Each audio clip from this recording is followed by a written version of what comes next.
Hey, I was eating a cookie. I'm sorry.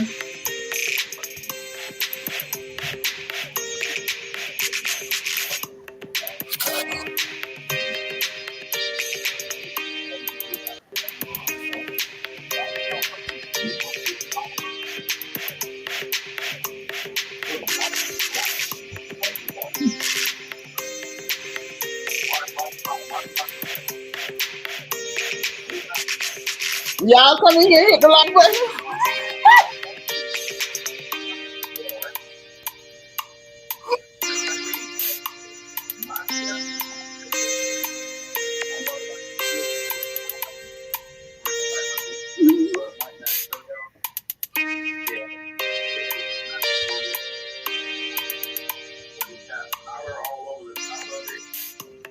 Y'all come in.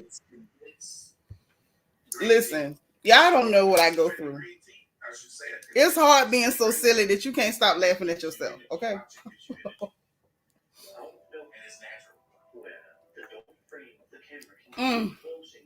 Oh my goodness. I had to pause the TV. I had one of my favorite shows on. And I had like literally, I hit the button to come in here with y'all and forgot I still had a piece of cookie in my hand. And I'm like, okay, now what your fat tail doing eating a cookie in front of this camera? Like I knew I was wrong. Like, let's be clear. I know I was wrong. But it was just funny. I'm sorry. It was one of those moments. I was just tickled. So let me greet everybody and then let me tell y'all what is going on. And we got to talk about some stuff. Oh my God. Kenya 330, how are you? Happy Friday. Thank you for being like number one. Miss Thelma, thank you for being number two. Jackie Gaines hit it same time as Kenya. I know that's right. Hey now, hey. Miss Sparkle is here, our resident Mary Kay lady, my good sis. Sis kept me company on the phone yesterday. Real good. Thank you for being number three. Happy to be happy. How you doing, girl? Thank you for being number four. Okay, Miss Nisi in the house, and she number four too. Y'all hit it at the same time. Happy Friday, everybody.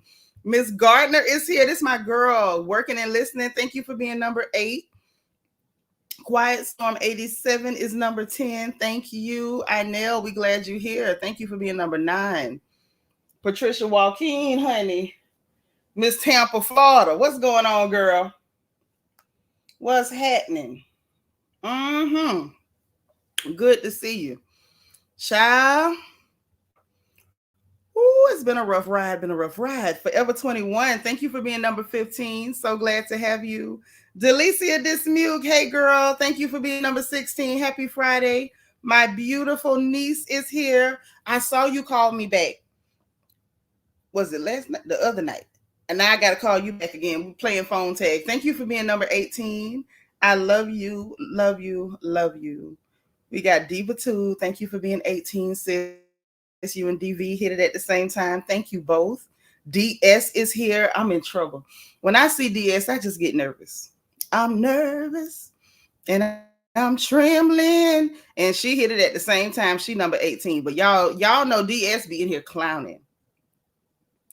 Hey, I'm drinking water and I ate a piece of a cookie. That's what y'all caught me eating, Vita, was a piece of a cookie.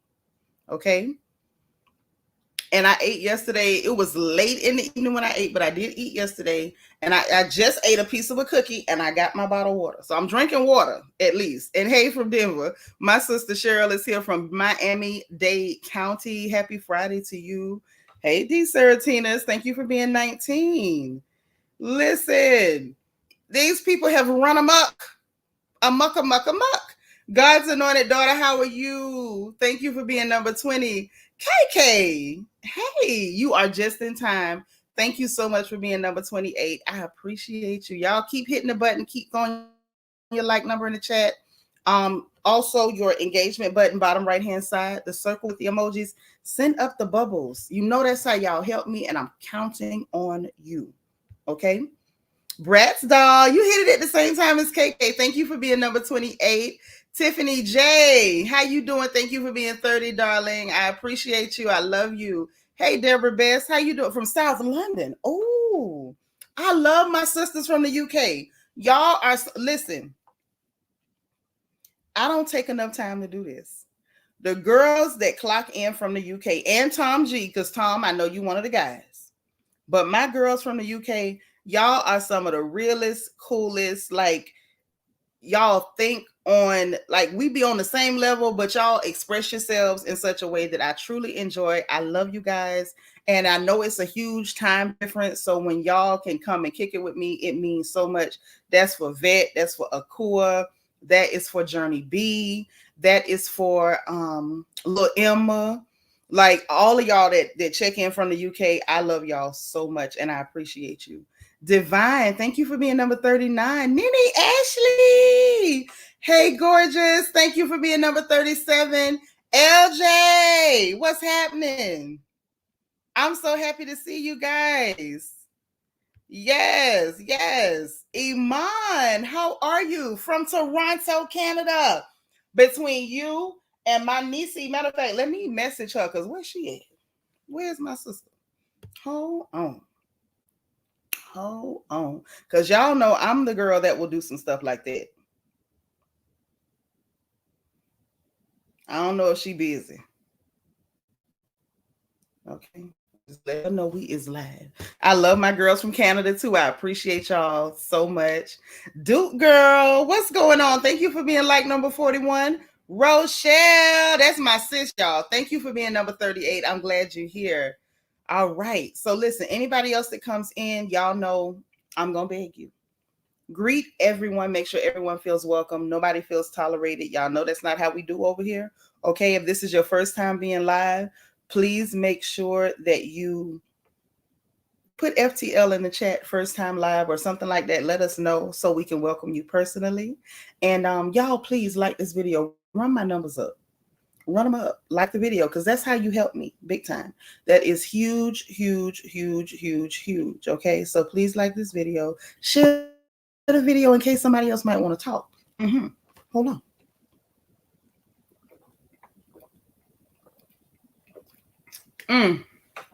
Okay. It's so wild. I ate that little piece of sugar, and I don't know what it is with my body, y'all. If I eat something that's sweet or whatever, it's like my body feels like I need a gallon of water after it. Like, I get so thirsty. It's like I'm like a cow with a salt lick. I get some sugar, I'm dumping water.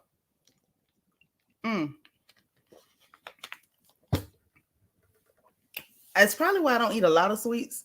But by the time I do eat something sweet, I need so much water to get myself together. It's laughable. But I enjoyed that little piece of cookie. I did. I enjoyed that little piece of cookie. It made me very happy on the inside. On the inside, it made me extremely, extremely happy. But anyway, let's talk. So first of all, we're going to get to Jaz-Z and MIA because I got something for her. I do. I have questions. And some of the stuff she's saying ain't making no sense. Then she done got called out by an artist that she said was her artist. Done called her out. We got to talk about all of that. Hey, it's the beautiful Bianca Edwards. She is on the porch and she's telling y'all, please hit the like button. And I'm saying it too again. Please hit the like button. Hello, gorgeous. I'm glad you're here. Y'all, please like this video. Like this video. Thumbs up. Okay? Please. Pretty please. Who is like number 50? Ain't nobody told me they was like number 50. Please. Pretty please. So look. So we got to talk about all of that because that's a big mess. Then, we covered Monique's interview with Shannon Sharp on Club Shay Shay, right? We covered that. We talked about it. Well, DL went bananas, like immediately bananas. I wasn't even gonna say nothing at first because it was like, okay, this is almost par for the course for him. Immediately went to talking about her weight and Captain Crunch, and it was like, not only are you not funny, you're uncouth, right? It was not okay. Carmesita Jones, this is your first time? Yay! Okay, y'all stop what you're doing and welcome our sis Carmesita. I got a cousin named Carmelita, so I like your name. All right. Thank you. She said she loved my personality. Thank you. Thank you, thank you, thank you. And you look very lovely. You really do. And I'm so glad you're here. Y'all make sure that you welcome our new sis. I want y'all to spam the chat with welcomes. No joke. Spam it. Run it up. So run it up. Y'all know the rules around here. Everybody's welcome. Everyone is to feel welcome, okay? Family first. You welcome. You're welcome and you're welcome. All that stuff, okay? Thank you, Diva 2. Thank you, Vita, from getting on it. All right. Miss Nisi welcoming folks. Nene Ashley with a hi. That's what I like to see. Y'all know how we move around here. Y'all know how we move around here. You know what we do. You know what we do. That's how we roll. Everybody should feel welcome, okay? Now we happy to see our guys when they stop by, but this place is for the grown ladies, all right? And for our beautiful young ladies who don't mind being around us old ladies. Everybody should feel welcome. So we got to talk about that. DL really acted ugly. How did him bringing up her weight negate anything that she said? And it was interesting. So we got to address that. And then Stephen A. Smith. Lord, I'm so sick of Stephen A. Smith. He's one of our raccoonish Americans. We try to keep it PC. One of our raccoonish Americans. And he decided to target Monique because she spoke out. And I want to address not only what he said, because that was not nice, but I want us to talk about why he felt like like he should have the nerve, or why he would even have the nerve to say what he said. Okay, so we're going to address that. Y'all, Armon Wiggins is off code, out of line, uncouth, unhinged. And we got to address that because what he did over on Flop Soul, Fox Soul, whatever the children are calling it these days, blaming Kiki Palmer and saying that somehow she's in the wrong just because she's got money and celebrity, when we saw actual picture evidence of this man abusing her. We got to address that because that was so out of pocket. That was so wrong on so many levels. Was not okay. So we got to address that. Oh Lord, so much has happened. Mariah Huq's part 2 with Carlos King. We're gonna go over that. It wasn't a lot there, so we got to deal with it. We got to deal with that. She did have a lot to say, so we're gonna slide in there and get some of that, and a couple of other little incidentals here and there. Okay, but how y'all doing? Deborah Best. All right. You say she looked like an upgraded Gayle King. Yes, because our new sister is absolutely lovely. And we can't say the same for Gayle King. We can't. That's right. Come again. Come often. Please. Hey, Dolce. Thank you for being number 48. I appreciate you. Y'all, please hit the like button. Okay. Don't make me make up a song and beg for the likes, because I will. Y'all know I'll do it. So please don't make me. Hit the like button. Run them up for me. Couture Bay, you say not the flop. I know for real. I heard some of the children calling them Flop Soul. Now, I cannot take credit for that. That's what I heard some of the young people calling them, was Flop Soul. So, that's why I say that whatever the churn is calling them these days, because that's what I heard. Now, I don't know if we're sticking with that, but that is what some of the children have been calling the people. Okay? All right, and shout out to my good sis that be on the phone and not in the chat, because she sent me one of them little picture messages things to let me know she was her. Okay?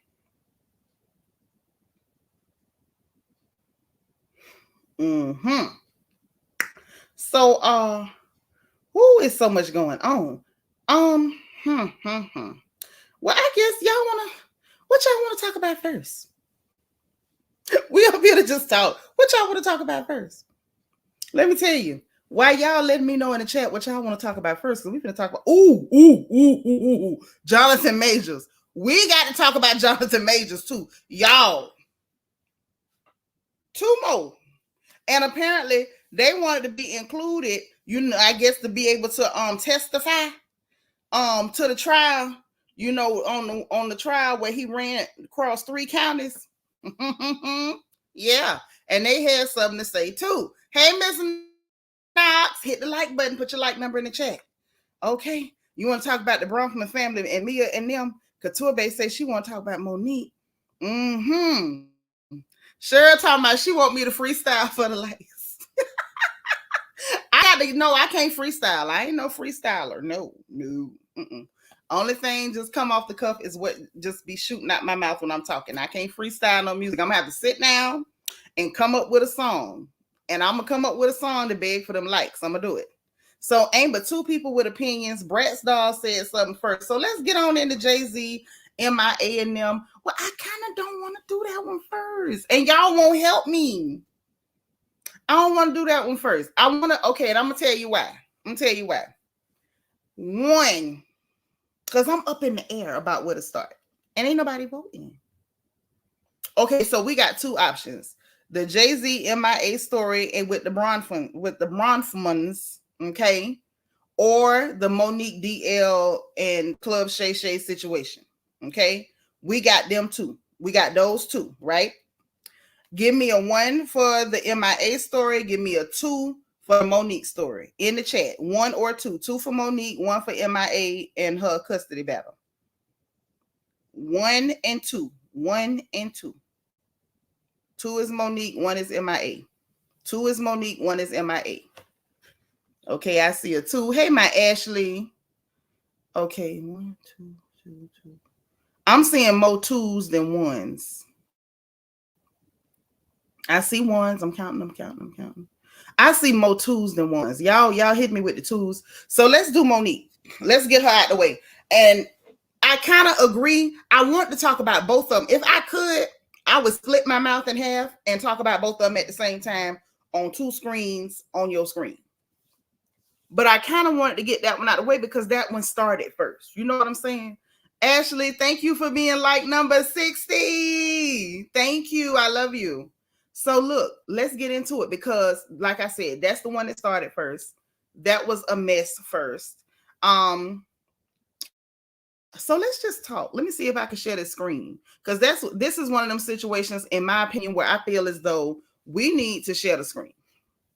Now that's just how I feel. If I'm wrong, y'all let me know. I think this is one of those times when we should absolutely share the screen. Okay. Hold on. Child.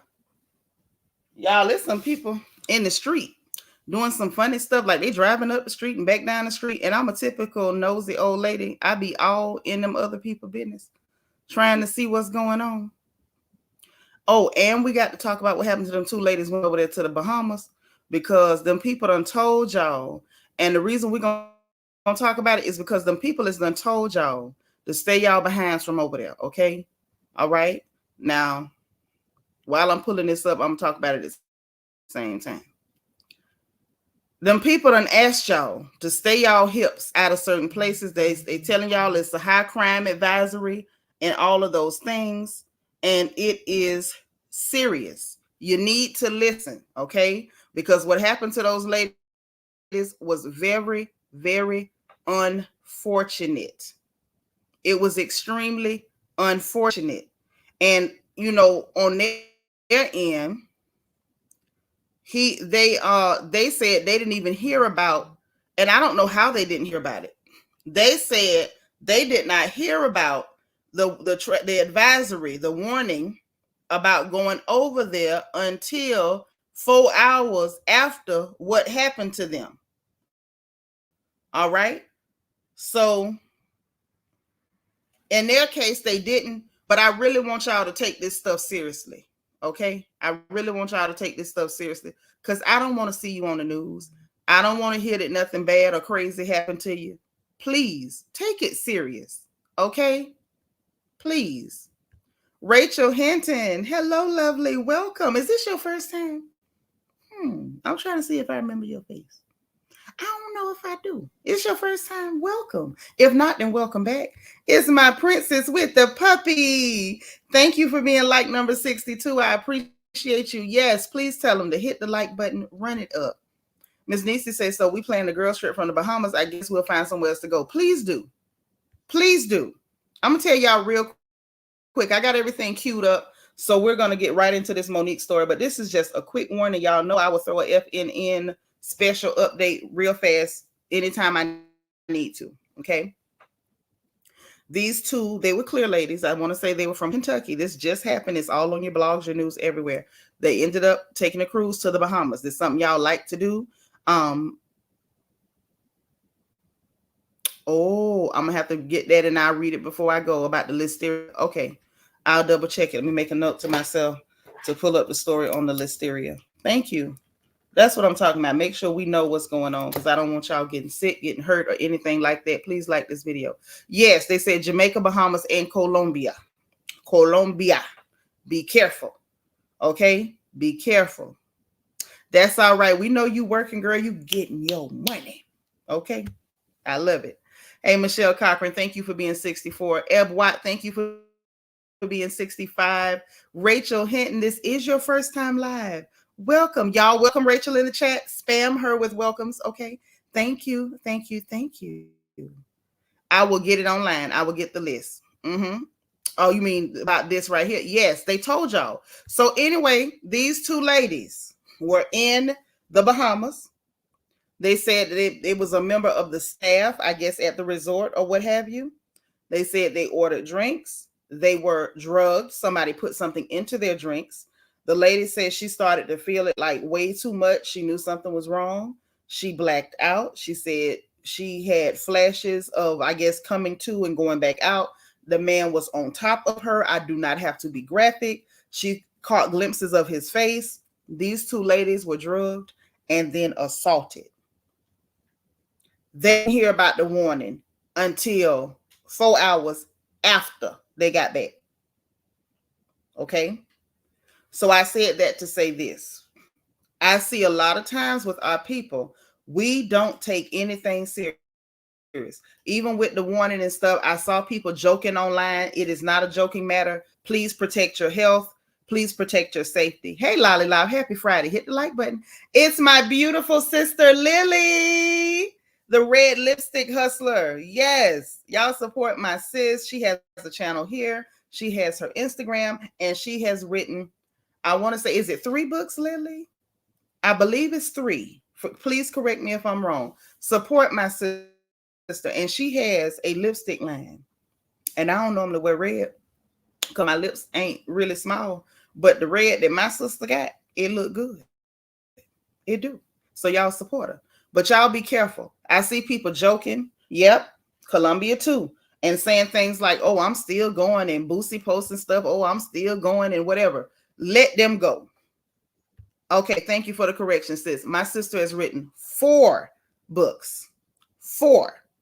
Okay? So please go and support our sister, the beautiful, the illustrious, the talented Lily Young. Okay?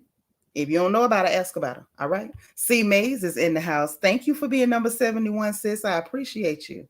Hey, Anel. So, yeah, be careful taking yourselves over there. The people asked you not to go. They telling you it's dangerous. Take something serious. Take something serious, okay? She said, Amazon put in author Lily Young, and you will find her books on Amazon's platform so that you can read them and support our sister. And her story is a very dynamic one, and you don't want to miss out, okay? Brad Stahl said, that's very tragic, praying for the American ladies from Kentucky. Indeed. Indeed. Ladies, be careful. I know we get wrapped up in I'm strong, I'm tough, I ain't no victim, but don't be crazy. Okay, be careful in your surroundings. Keep your head on a swivel. Always watch yourself. If it's dark out, when you leave out of any place going to your car, have your car key in your hand or your little button and your panic button. Have it all in your hand. You walk up to your car at night, ladies, kick a can under there. If it gets stuck and it don't go all the way through, I can guarantee you that means somebody hiding up under that car. Protect yourselves. Get your brass knucks. Get you a blackjack, some pepper spray, a stun gun, okay? Some potash. You already booked the cruise. You ain't hear about it before. I understand. I'm just telling y'all to be careful because I don't want to hear about nothing happening to you, okay? We about to share the screen, y'all. Hold on 1 second.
Whew.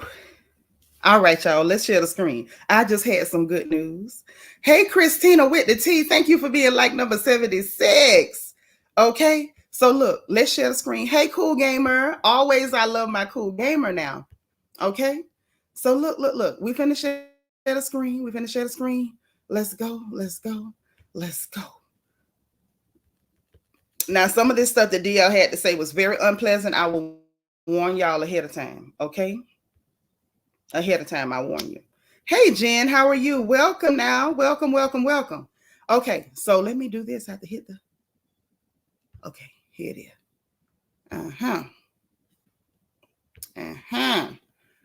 Turn your sound all the way up. I have it as loud as I can on this side, so y'all please turn your sound up, okay? Okay, we all on the same page. Let's go. Well, Club Shay Shay is getting messier and messier. It's almost like Wendy Williams didn't go anywhere. She just got a weight set. So Monique was on. Every time I see Monique these days, she's on doing some greasy ass video with her and her daddy complaining about something or working out. I don't know nobody that work out that much and gain weight unless every crunch you got captain in front of it. But apparently she goes on Club Shay Shay and tells the story about how she came on my radio show and I wasn't there at the time. And my co-host Jasmine Sanders played a game that we played all the time with everybody called Would You Rather. She apparently was so offended by that she said she got off. She called me. Monique did, and she said I was very dismissive, like, Monique's a liar. When Monique did call me, I heard her complaints. I listened to her and I pulled the segment. So if I had been as dismissive as she alleges I was, that segment would have aired. It didn't because I respected her wishes. She's a liar. It's also befuddles the shit out of me how somebody who as a comedian talks as much shit about everybody else as she does, she has the temerity to be offended about anything as much shit as you say about people.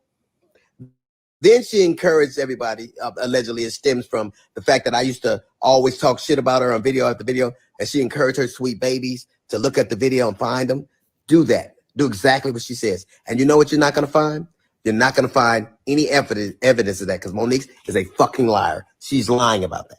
But what you will find is Monique talking shit about some alleged contract dispute we had. Look at the ticket. It says DL Hughley, then Monique. She knows the story. But what she did in response to that, she talked about my dog, my wife. This broad even brought out my daughter's personal trauma. My daughter was molested, and Monique brought that shit out and told the world that I allowed my daughter to be raped in front of me. The lying motherfucker. She knows she was lying. And it only stopped when everybody from my family checked her.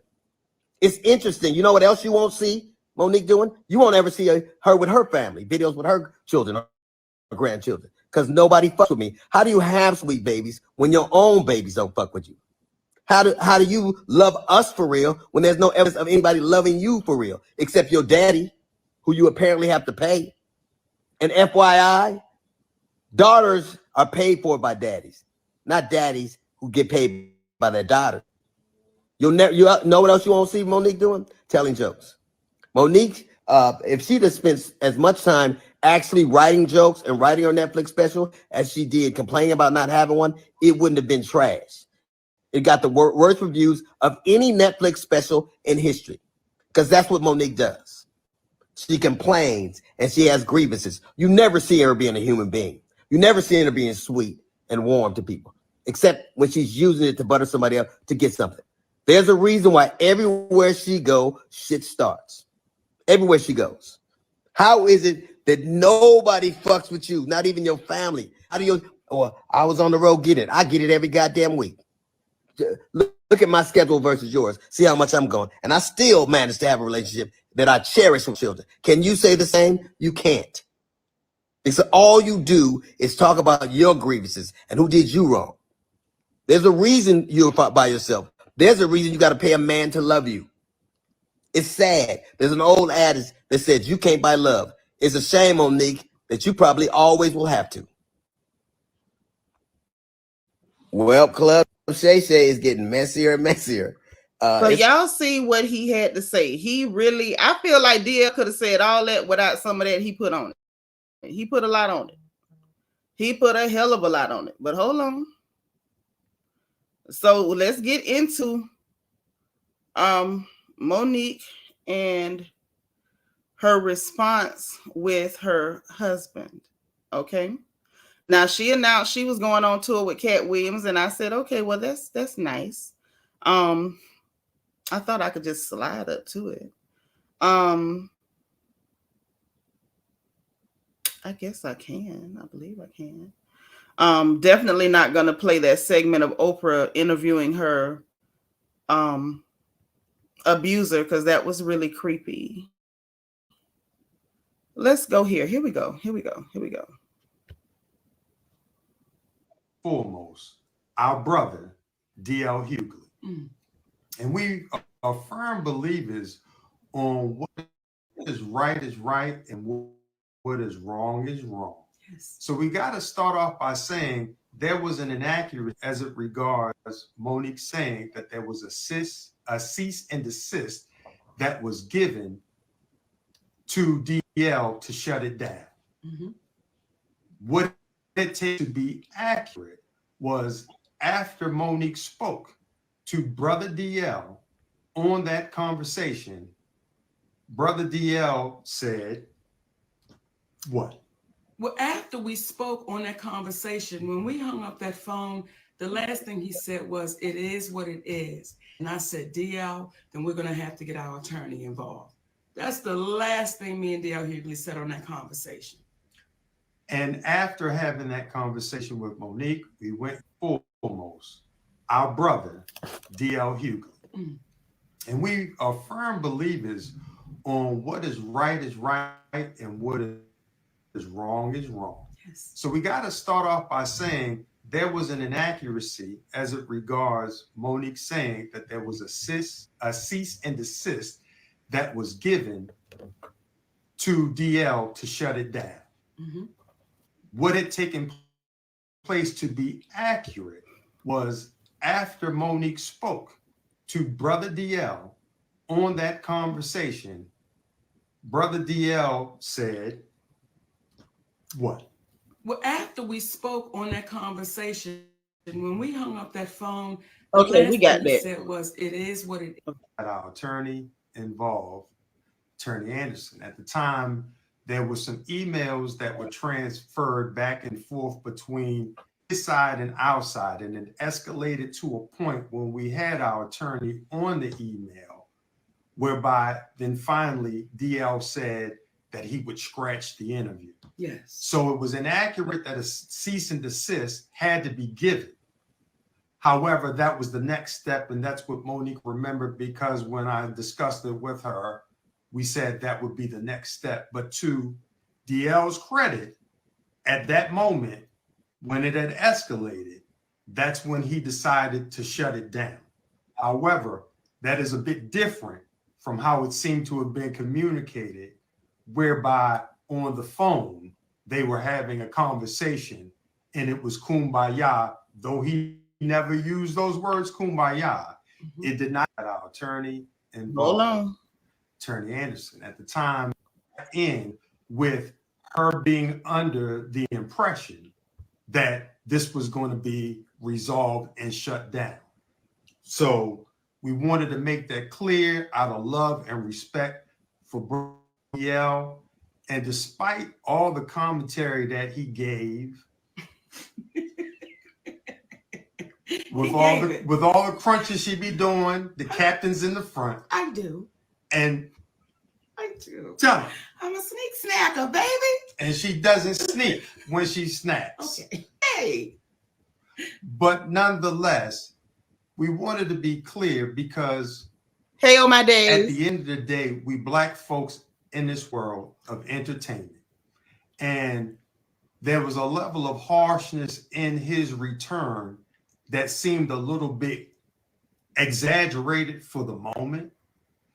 And we wanted to make it clear, and I think end with her being under the impression that this was going to be resolved and shut down. Make that clear out of love and respect for Brother DL. And despite all the commentary that he gave, Monique can do it best when she speaks in reference to what she meant while talking about DL in the past. You know, when I watched DL say, she went after my wife, she went after my daughters, I want to really be clear who I went after so that there's no confusion here. When I was on stage, when I'm on stage and we are performers, we are performing to the audience in front of us. When I was on that stage and I said, it must be hard to perform oral sex. But differently. Okay, on a coward. That had nothing to do with Mrs. Hughley. That insult directed straight to you, DL. That had nothing to do with your wife. That was straight to you. So it felt like you, if I was going after your wife. When it comes to your daughter, Monique can do it best when she speaks in reference to what she meant. You did a view. I simply reposted what you said. So when you say, Monique, you went after my daughter, that's untrue, DL. I posted what you said. And then when you said when you were really going for it with your shades on, and you said, Monique said, I stood by and watched my daughter be raped. DL Hughley, that's your conscience talking to you, brother. I never said that. I never said that. And I want to be a little clear about something else.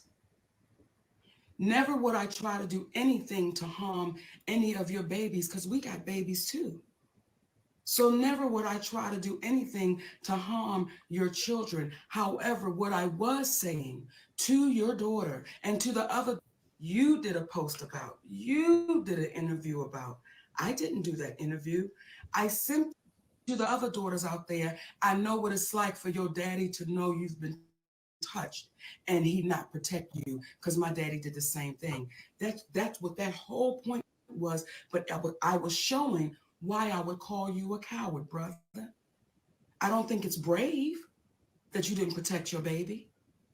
So when I said what I was saying, let me be clear to you, DL Hughley, it had nothing to do in reference to your family, and you know that. Now, when you were speaking and you were going off and you said, what did you say? She was so offended by the game we play, but you didn't say what the offense was. And that's the part for me that is disheartening, that you continue to try to trick and smoke and mirror our people. If you're going to say it all the way through. When you say family is sacred, you are absolutely right, baby. You're right. To the other daughters out there, but when you say would my husband rather, and you co-sign your team of people doing that, well, isn't my husband sacred? So you got to be careful in your words, because the very words you use, DL, they're going to come back, and they're coming back to bite you, baby. And what I also said on Club Shay Shay, when I looked in that camera, I said, DL, I love you, brother. And I don't know if you didn't hear that part, but we really do. We love you, brother. And if ever you get, but when you say with my husband. Well, Club Shay Shay. Well, y'all see, y'all done seen, we done synced, and now, let's address, okay? Let's address, okay? I don't think she's using that tone to be manipulative at all, Lily. Like, I could see how people would see it that way, but I don't see it that way. I don't see that. What I see is her making herself be respectful. And that's the best thing to do, especially when you know you got a mouth on you.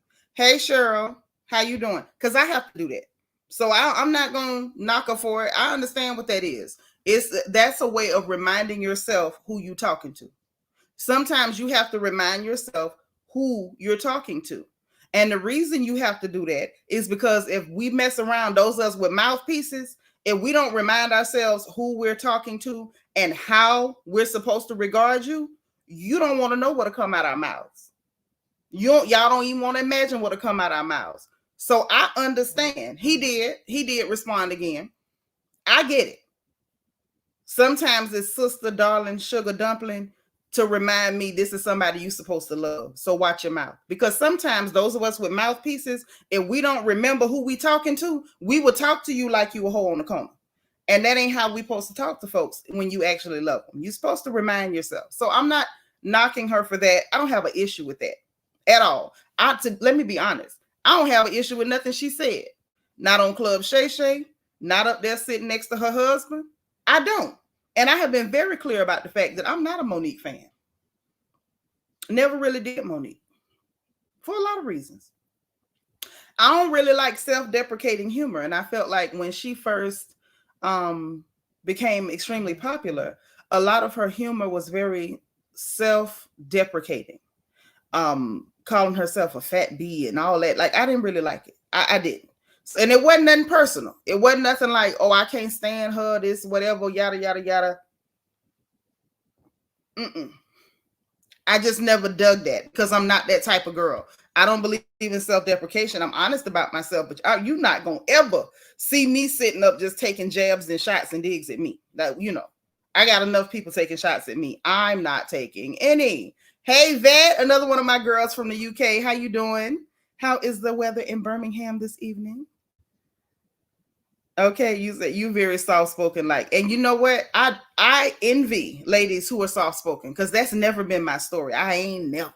Even when I was T90, I've never been soft-spoken. I've always had the same big mouth. My mouth has been just this size. When I was a quarter of this size, my mouth was just this big. So I get it. Meg say, right, if she uses that other tone, they're going to say she aggressive. And you have to learn to do that, to tone yourself down. So that way people have no way to avoid what you said. Because the minute there's bass in your voice and you sound elevated at all, people will focus on your tone and pretend they didn't hear what you said. Very intelligent move. Miss Knox say to me, her stand-up was about DL, but she did weaponize his daughter's trauma. I don't know. I didn't listen to it. So that's why I'm saying, I don't know. I didn't listen. What I will say is this. DL is upset that she mentioned it. Hey, Southern Ivy, my sister, how are you? However, DL is the one who brought that out. DL is the reason we know that your daughter was assaulted, and she told you, DL, and you chose to not believe your daughter and to believe the person who assaulted her over her. You, sir, are the reason we know that. You told us that you did that. You told us that you listened to the man. You told us that you never believed your child until the man finally came clean and told you himself what he did. We know that you are a traitor of a father. And I'm not impressed that your child is still speaking to you. That speaks more to her character than yours. Oh no, Jackie just fake as hell. Jackie just fake as hell. Yeah, DL made that public. DL made that public. DL Hughley is the reason we know that you stabbed your daughter in the back. You are the reason we know that you betrayed the trust of a daughter. You're the reason that we know that your daughter will never be able to be like a lot of us girls and say that my daddy was my superhero, because her daddy was a backstabber. Her daddy was a betrayer. Her daddy, DL, was a loser who chose his friend over his own baby. We know that about you because of you. And I didn't hear the joke, but if the joke was that about your wife, it's got to be different to, you know, sing karaoke for a coward. Like she said, that wasn't about your wife. That was about you. Thank you for being number 94. You and Angela Nichols, y'all hit it at the same time. Thanks, sis. I'm just saying, we know that because of you, DL. We know that your wife knows you're a coward because of you. You're the reason we know. Yeah, you chose your friend over your baby. You are a betrayer. You are the lowest form of human being. That's exactly why he hollered back so quick. But the thing is, his guilt is cutting him to the core. His guilt is cutting him to the core. You didn't do right by your baby. You. Like the fact that you went and got an outside child and had the audacity to let us know that you was happy that the baby died. You was happy that a baby died? Sir, you wouldn't even have an outside child had you not been cheating on your wife, had you not been committing infidelity out there in the streets being an adulterer, laying up with a fornicator,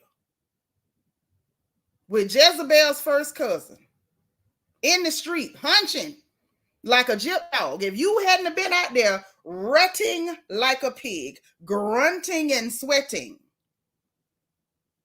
you made the outside child. And it's because of you, DL, that we know that you said you was happy that the baby died. Sir, that's a special kind of evil. Monique making a joke about your wife singing karaoke to a coward. Baby, I'm going to need you to hush. That's slight work compared to what you told us about yourself.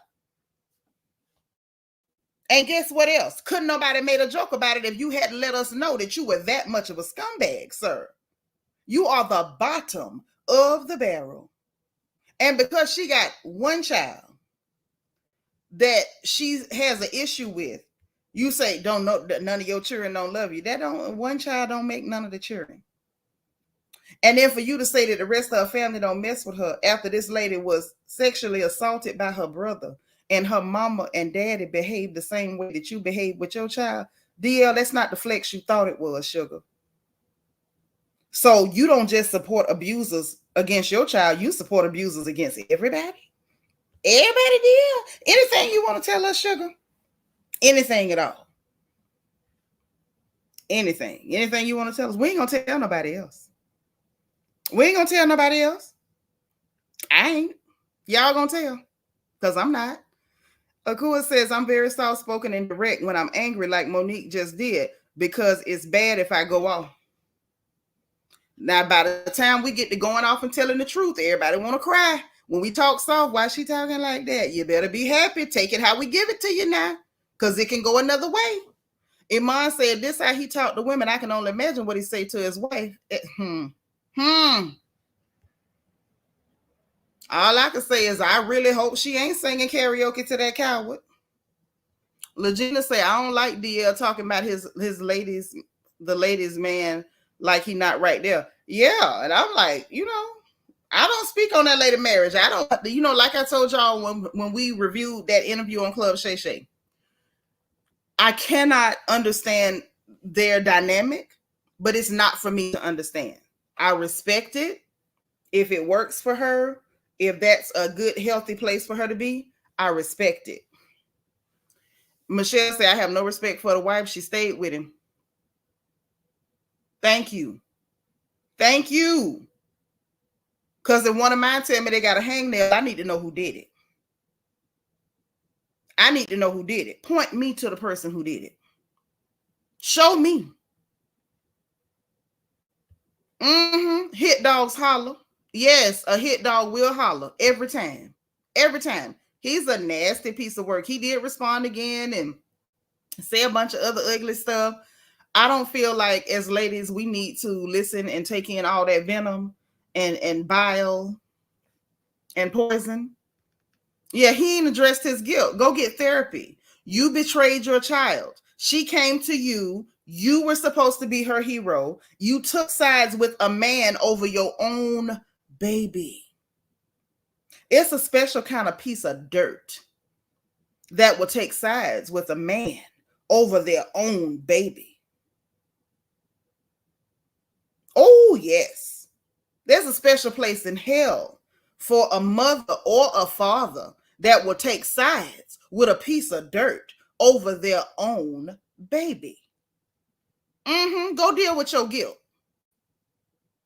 Couture Bay say, auntie, and the wife pays that woman once a month for the baby mama paying. DL wouldn't do it. Yes, because, yeah, I remember that part. She was paying the lady. Paying the lady. She was. I remember that.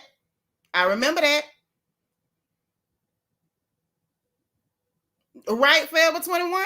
It's your job. It's your duty. It should be your pleasure to protect your children, even when they don't behave themselves. Even when you got one showing they behind, that's still your baby. I got one showing out right now. But if somebody go and give her a hangnail, I'm going to need to know who did it. I need you to point to who did it. Who did it? Who done it? Who's responsible? Show them to me. But that's not the attitude that DL Hughley took. DL decided that his friend was more important than his child. C. May say the fact that he was arguing about it again brings the trauma back to her. Thank you. Thank you. So, that's what's going on with that. Monique has announced that she is going on tour with Cat Williams. I'm like, Liz, first of all, I need them tickets. Now, let's just be clear.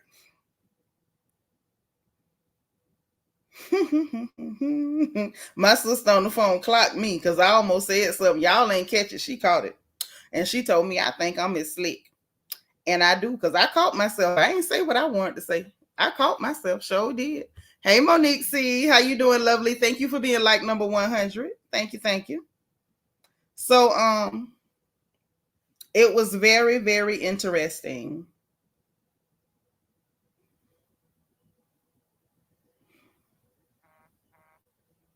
Very interesting. But yeah, she said she going on tour with Cat Williams. I need them tickets. I don't know who got them. Okay. But when they're gonna be in my area, I need tickets. I gotta find them. I gotta see what's going on. Right, Meg Scott. Now he the one that brought it back up. Like, come on now. Just,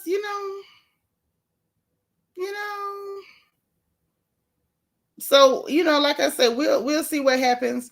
Stephen A. Smith had some things to say. He don't get a. I'm not going to share the screen for him, but I'm gonna let y'all hear the audio.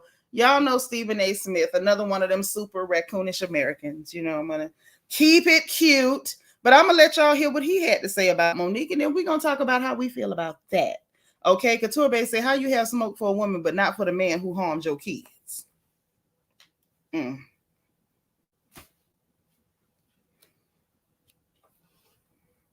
I'd like to know. I'd like to know. I'm curious. Real good question. So let me let y'all hear this audio, child. Y'all got to hear this one. Whew. So why Stephen A. Smith is jumping in here, I don't know. But let's go. Let's go. She's brilliant. She's an Oscar winner. She's sensational. What she did in Precious, her phenomenal acting career, her comedic genius. Monique, I don't know if anybody said this to you, but I'm going to say this to you, and I'm going to say it to you out of love. You always say sisters or brothers when you're talking to Black people, but this is a brother talking to you, Monique. You look very bitter. You look like the light has been stripped from you. I don't know what happened. I'm not going to call you a liar or anything like that. I don't know. I never asked Steve Harvey or Kevin Hart or anybody or Tyler Perry or Oprah Winfrey and all of this other stuff. I never asked. I don't know. But I know that you're telling stories about Oprah. I'm not saying false stories. I don't know. But you're telling one thing about Oprah. You're telling another thing about Tyler Perry. Tyler Perry leaves you a voice message reportedly, and you're airing the message. So? Well, how can somebody feel comfortable enough ever talking to you if they think that their messages are going to be disseminated to the masses when it was supposed to be a private conversation? You talked about Kevin Hart and how he said, I love you, sister, we'll talk in 2 weeks. And then after that, you never heard from him again. Okay. Did you play any role in that? I'm just asking. Did you? I don't know. But when you bring these kind of things up, you talk about Oprah. So? I'm quite sure Oprah ain't perfect. I'm quite sure there are an abundance of people, Black, white, and beyond, that have had issues with things that Oprah has done that have negatively affected them. But we all know how much positive Oprah generated for so many of us because she showed us the way. This is hard to listen to. He pissing me off. In this industry and in life. Does it have to be that bad? Even after all this time? It's just a question. Something that I want you to think about. Shannon Sharp had Monique and Cat Williams. I'm not looking for those interviews to interrupt his shine. He get his shine, I'll get mine. You're a hater. But that's my dude. And if he comes across as doing something wrong or doing something that people feel that I should. Y'all, I can't listen no more. Stephen A. Smith pissing me off. First of all, let's get into it.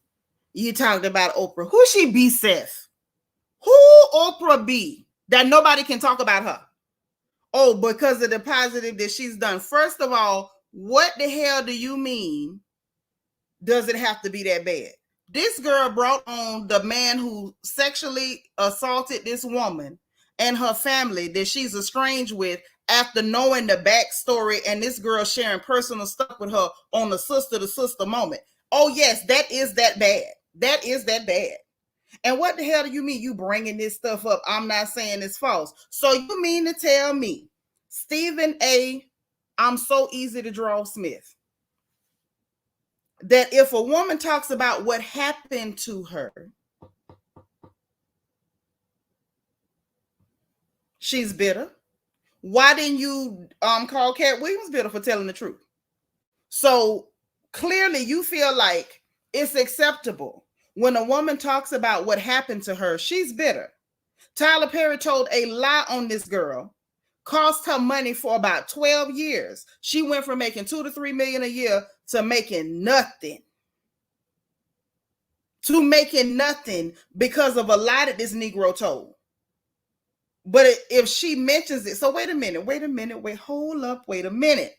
So you mean to tell me them being angry because they couldn't bully her into working for free and him telling a lie, that wasn't bitter behavior? It wasn't bitter to lie on somebody because you couldn't punk them. That's not bitter. Oh no. What they do you now? That's not bitter. But it's bitter if I talk about you lying on me and costing me millions of dollars. That's bitter? Are you sure? Are you sure? And y'all remember what I told you when I was reviewing that interview? What did I tell you? About people who are so pissy when you record conversations. They're pissy when you record conversations. What I told you about them sort of people, them kind of people. They're pissy when you record conversations because they're liars.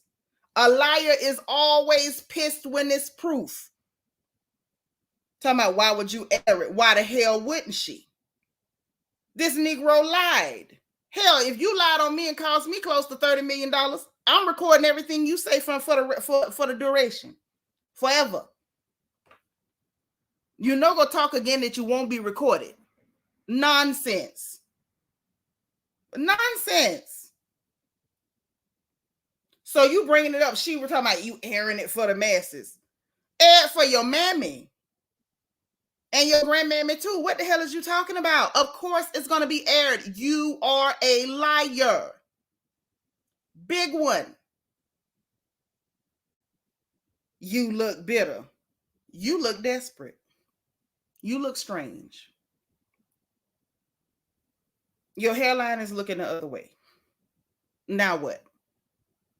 No light has left this lady. I'm sorry, but she looks, better than she's looked in almost ever. I don't see where the light has left her at all. At all. Like literally at all. But it's just the idea that these dustish, raccoonish characters feel the need and feel safe. Because that's what it is. The feeling of safeness. They feel safe. They feel like Black women are easy and acceptable targets. Easy and acceptable targets. So here you are to jump on a bandwagon and start talking about this sister and calling her bitter and the light has left her. And how can you bring that up? I'm sure Oprah's hurt a lot of people, but what about the positive that she's done? Let me tell you something. If you stab me in my stomach, I don't care if you pass out sandwiches to every homeless person in the southeast of America. We're going to talk about you stabbing me in my stomach. And we're not finna pretend like that. All this celebrity worship, hero worship bullcrap where we can't speak ill of the people who do bad because they got plenty of money and they done bought some folks out. You crazy. You're crazy. Couture say the same man who blocked her out of millions. Yes, now. And he blocked her out of millions because they could not punk her into working for free. Did it for clicks. Did it for clicks. Hell, at this point, I need Megan Thee Stallion to do a His remix and put Monique on it. I mean, because, girl, apparently they mention your name and get attention for 24 hours, too. Ashley say, next thing you know, they all gonna claim AI. AI? They gonna say AI did this, not them. Meg say he actually seemed bitter. He actually seemed bitter. She exposing his secret lovers. Kevin Hart, anyone? Yeah, and the mess with Kevin Hart, she should have mentioned that. Talking about, did you play a part in that? How did she play a part in anything? He offered and then reneged. Lied and then reneged. Yeah. KK say 50,000 for the movie and they want her to promote out of the country for free. No, thank you. That part right there blew me. 50,000 for the movie, and that was with domestic promotion. Now you want to add in international promotion for the same 50,000, and it ain't in the contract, child. People. Michelle Cochran said, why didn't Oprah bring her own family that she was abused by on her Ooh. That's why I love the sisters on the porch, because y'all keep it real. Because yeah, you went through some unpleasantness of the same sort with your own family, but you didn't bring them on the show. You brought the people who abused Monique on your show. How dirty. How dirty. Jen Jones, thank you. What you just said. Yep, she had to have receipts to prove her story, because all of these people running out to defend these billionaires, she knew if she ain't have proof, y'all, she lying. He said that she lying. That tell them, hit the like button, pause for the calls. Thank you, Bianca. Couture Bay say, let's add, she confirmed what Cat Williams said about Kevin behind the scene. Boom. That right there. So at this point, I'm gonna just be honest. I feel as though we're going to see, probably for the next few days, different dustish Negroes and maybe one or two mammies pop out to try to pile on, and let's see if we can attack Monique. You know, they're never that confident attacking a male. So we didn't see so much with Cat Williams. Like, it was all quiet on the Western Front. You know what I'm saying? You had more people trying to insert themselves, hoping that Cat would mention them. We didn't see that energy, but I would not be surprised if we don't see a few more people jump in to pile on this sister and try to discredit what she said, even though she was not disrespectful to anybody. Even Oprah, when Oprah really needed to be dragged, she did. They should have drug her by that skin she had removed from under her eyes. Drug her by it. Monique Cisse Tyler and Oprah could have paid her and wrote it off on their taxes. Oprah's petty as hell. She is. And dare I say evil. Dare I say evil? Lily said, I saw Taraji on the trail of The Color Purple. I said, I have to go see this movie, but decided against it. Me too. Me too. Hey, David. Where is the sisterhood in Hollywood? Because trust, they would never pull that with Julia Roberts or Angelina Jolie. Wouldn't. Right. She's persistent, not bitter. And she's consistent, because her story has not changed once. Not once. Hey, NK Universe, say, I just saw that you're live. Hey, happy Friday. Oh, thank you. That's so nice. Your birthday was close too? I love my Aquarius girls, except Oprah. Not her. Megan said they can't say she lying, so they just say she bitter and angry. But you heard that's what she said on that interview when she was talking about Kevin Hart with Cat Williams. She was like, you heard him say, get the anger out your heart, but you never once heard him say the Cat lied, because Cat didn't lie. Thank you for being like number 116. I appreciate it. The 5th. All right. Happy belated birthday, darling. KK say, look at all these actresses crying about not getting paid, yet they can't understand what Monique was saying 10 years ago. It's true. So look. That's what happened with that. We talked about our feelings on it, but now that we're talking about, DS, tell your son I said happy belated birthday. Okay. Now that we're talking about billionaires, well, let's get into the billionaires. Jaz-Z has been brought up again. At this point, let me just say, at this point, at this juncture, I'm gonna have to make an executive decision. I am. Okay. Unlike my dear sis Vicky Dillard, whom I love, I don't have a gavel, but I'm still gonna bang the table. I'm gonna go ahead and make an executive decision, which is that I'm just gonna have to blame Jay-Z for my weight gain. My weight is unstable. And hey, Gene Jones, thank you for being 117. Y'all at the same time, okay? I'm gonna have to blame him for my weight being unstable. I mean, Jay, I don't mean no harm, but you did it, okay? You did it. You know, when you were midget tossing Tory Lanez, you picked him up, you tossed him toward that girl with the pistol. You know, you did it. You grabbed him again. You was midget tossing. You threw him, over at just threw him. over at August Alsina, you know, we look the other way. Now, Charm CC, thank you for being like number 120. Miss Weedy Poo, thank you for being 118. Yeah, we look the other way with the midget tossing. We probably shouldn't have looked the other way with the midget tossing. Okay. But now, apparently, to his list of grievous supervillain offenses, he's now capable of forcing other billionaires to get into custody battles with ex-washed up rappers from the UK and her not to be able to get a visa because she committed crimes while she was in America of some sort. You did it. And my weight too. And I need a check because I know you got it. I know you. Let me hold $20, Jaz-Z. Make it 40. You won't even miss it. Just let me, some of y'all don't know what I'm talking about. So let's get into it. Let's get into it, okay? I just feel like, you know, we look the other way. We look the other way with the midget tossing. And now look what we got. He's a full-blown supervillain. And we need to talk about what he didn't really do it, but he's still at fault some kind of way, is what the girl is saying. So let's talk about what she is saying and who she is. Okay?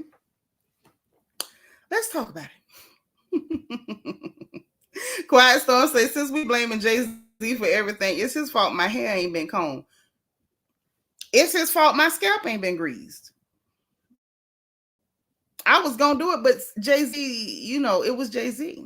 Hey, Ann Grace, happy Friday, darling. David, what you say? Jaz-Z don't even acknowledge his two oldest kids, Latisha and Rhyming. Okay, them kids is grown. I'm talking about what he doing now as a supervillain. Okay, you telling me about Seanitra is full grown.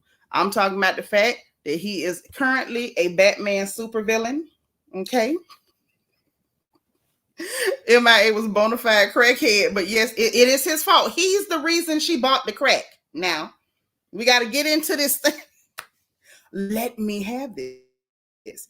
He is the reason for the drug usage. He did it. He did it. Darn it. My waistline would be 5 inches smaller if it wasn't for Jaz-Z.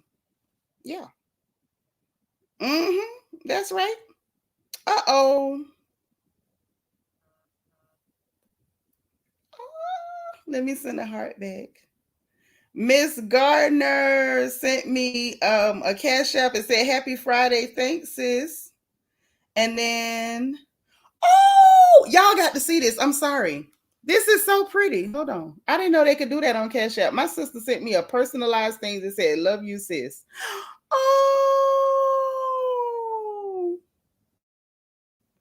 that is so sweet. Oh my gosh.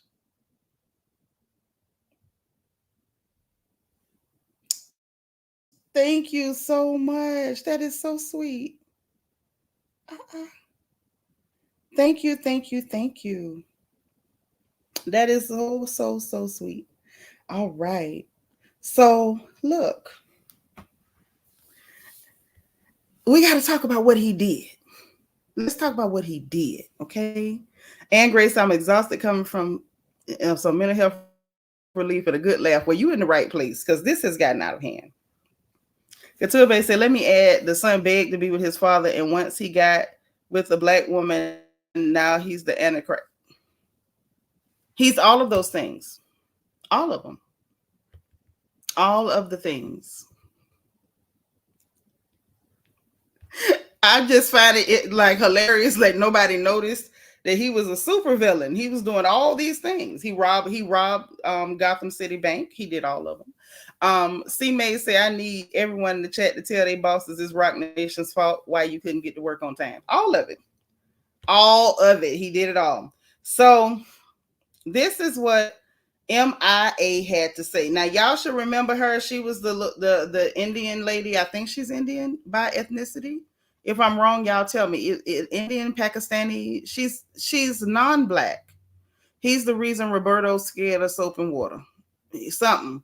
Mia was never a crackhead. Her son is King Solomon's grandson and owns Seagram's ginger ale. That's different. What's your point? What's your point?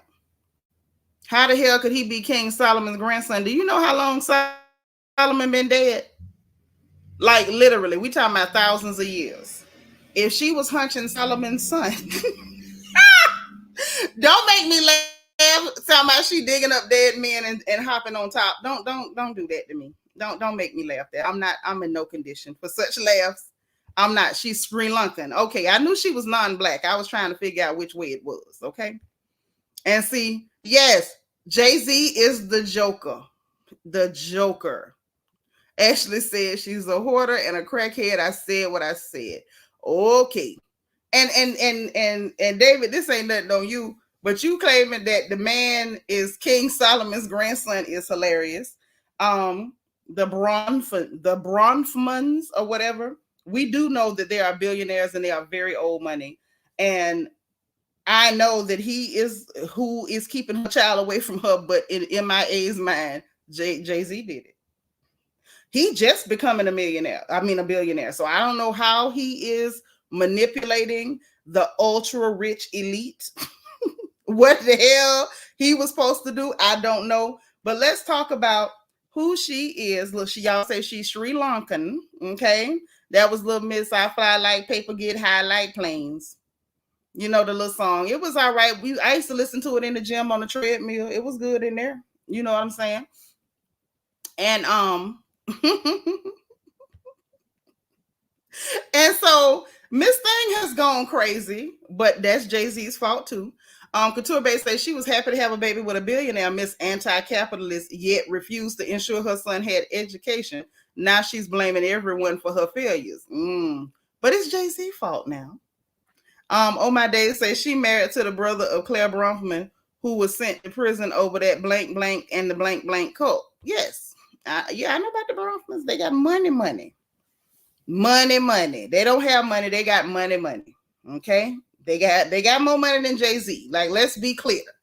Jay-Z is not the king of the world, but he's definitely a Gotham City villain. Absolutely. Abso-doggone-lutely. Now, she says these are her tweets, I'm assuming. She says her first custody battle was in 2013. Her child was 4. She was managed by Jay-Z. She claimed he was paid by the Bronfmans. Paid to do what? Because she still ain't told us nothing he did, but rest assured, Jay-Z did it. She then says, I'm happy to go to war for my child, just like every mother, but is your monster the same as mine? She then says, the day I was served for my child, Roc Nation stopped all communication with me, and all my emails to Jay-Z asking for help was wiped from my inbox.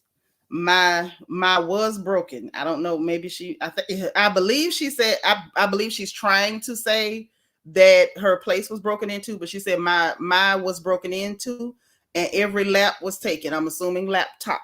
I'm assuming. Say, my apologizes, King Salmon of Saudi Arabia. Okay, I'm like, Solomon, don't you tell me this girl digging up dead men. Don't do that.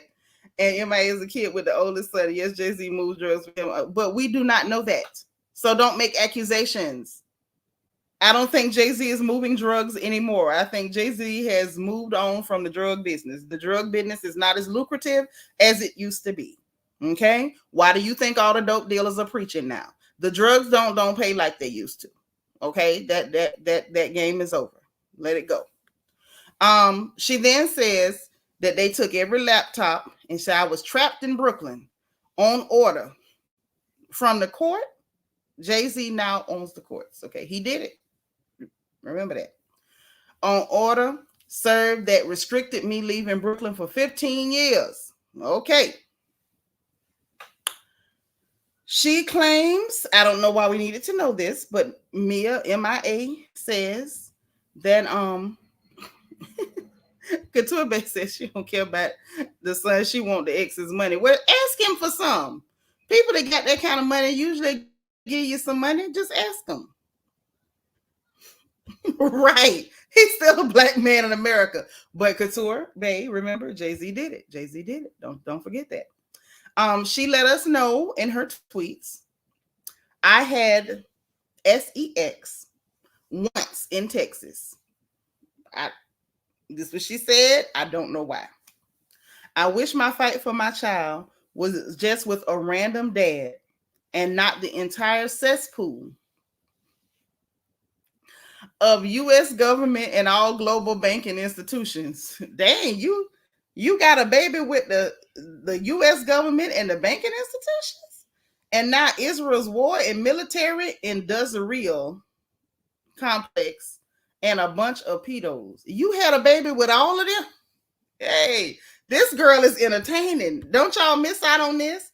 Hey, Brandon Martin, thank you for being like number 25. No, I have not talked about Claudia and Armon yet. They coming up. I'm like, all of them people, girl. Then she says, she talk about her baby daddy new woman. Listen, the baby daddy new woman named Amora James. And she put a picture of this girl. She's strange looking too.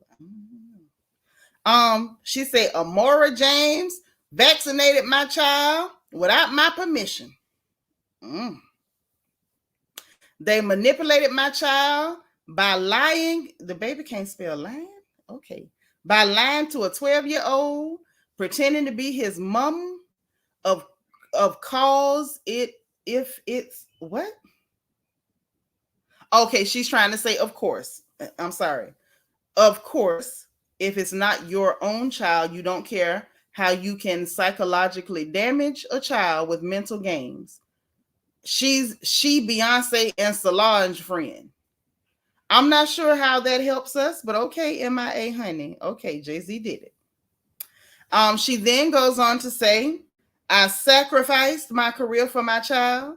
They ripped me off and copied my style and gave it to their puppets and shadow banned me on every platform, but it was worth it to save him from the madness of what you know now.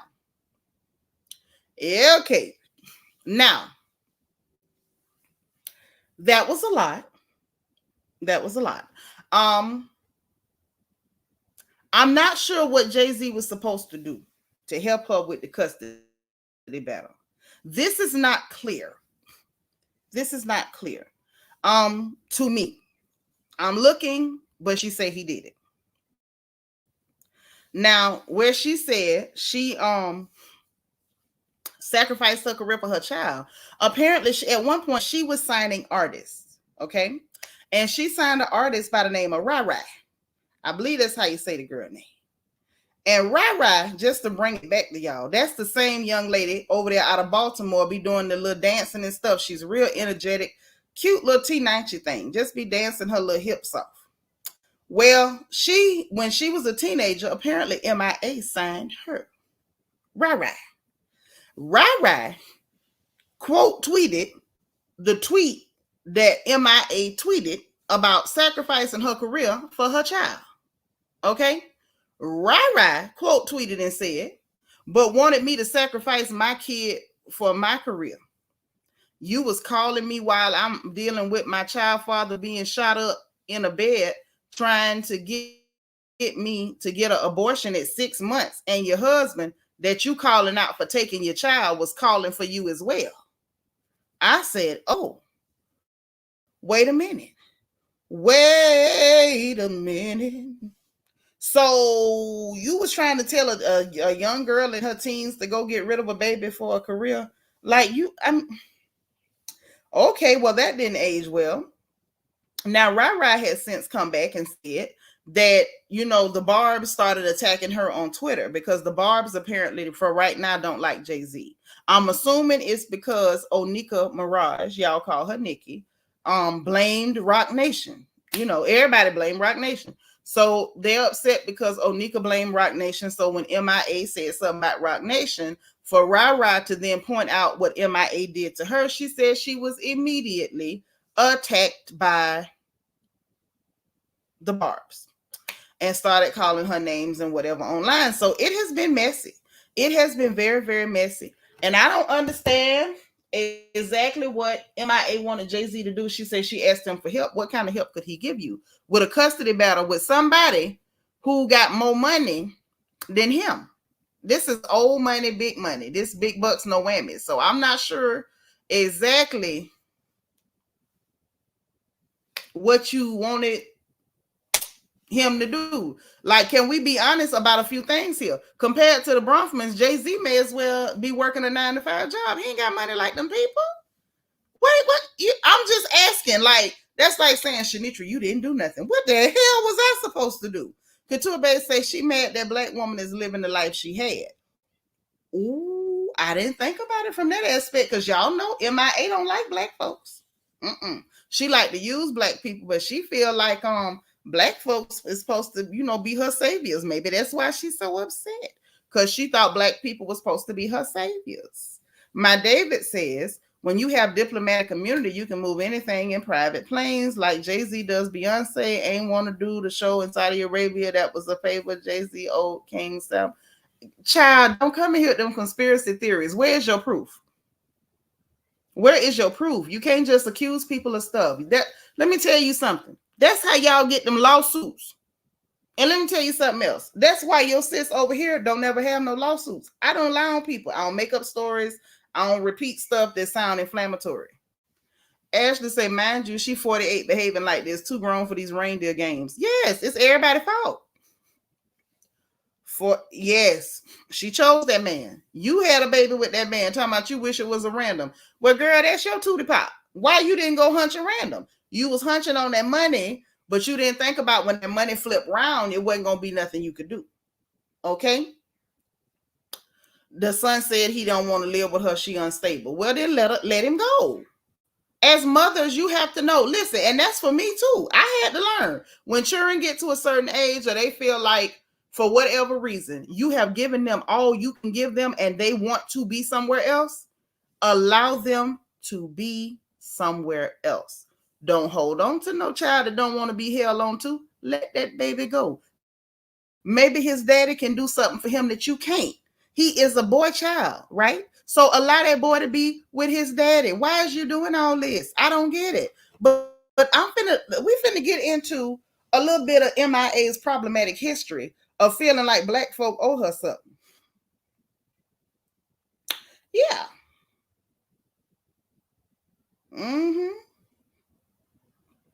Because she got a history of this. Hey, Catherine Bennett. Oh, thank you for being like number 125. Yeah, we're going to get into her history of her issues with black folks. Thank you. This ain't the 90s. The dope coming in on the southern border. And right now, the dope of the day is fentanyl. Ain't nobody toting nothing in and out of no Saudi Arabia. Child, bye. Destiny say, hey, y'all. Hey. Yeah, we talking about Sri Lanka MIA. That's who us is talking about. But we're going to talk about her history of having a problem with black folks and feeling like black folks owe something to everybody else. We're not supposed to look out for ourselves. It's our job to mammy and mule for everybody else. So let's go, if you will, because this ain't even new. This is a 7-year-old article from The Guardian, okay? Let me just show you. Go to The Guardian from April of 2016. My beautiful sis, I miss you. We got to talk on the phone and gossip and catch up, girl. How you doing? Y'all, it's the beautiful, the gorgeous Nisi Rose, the Ghanaian bombshell. Thank you for being like number 127. So look, the Guardian article from April of 2016. So see, this is not new.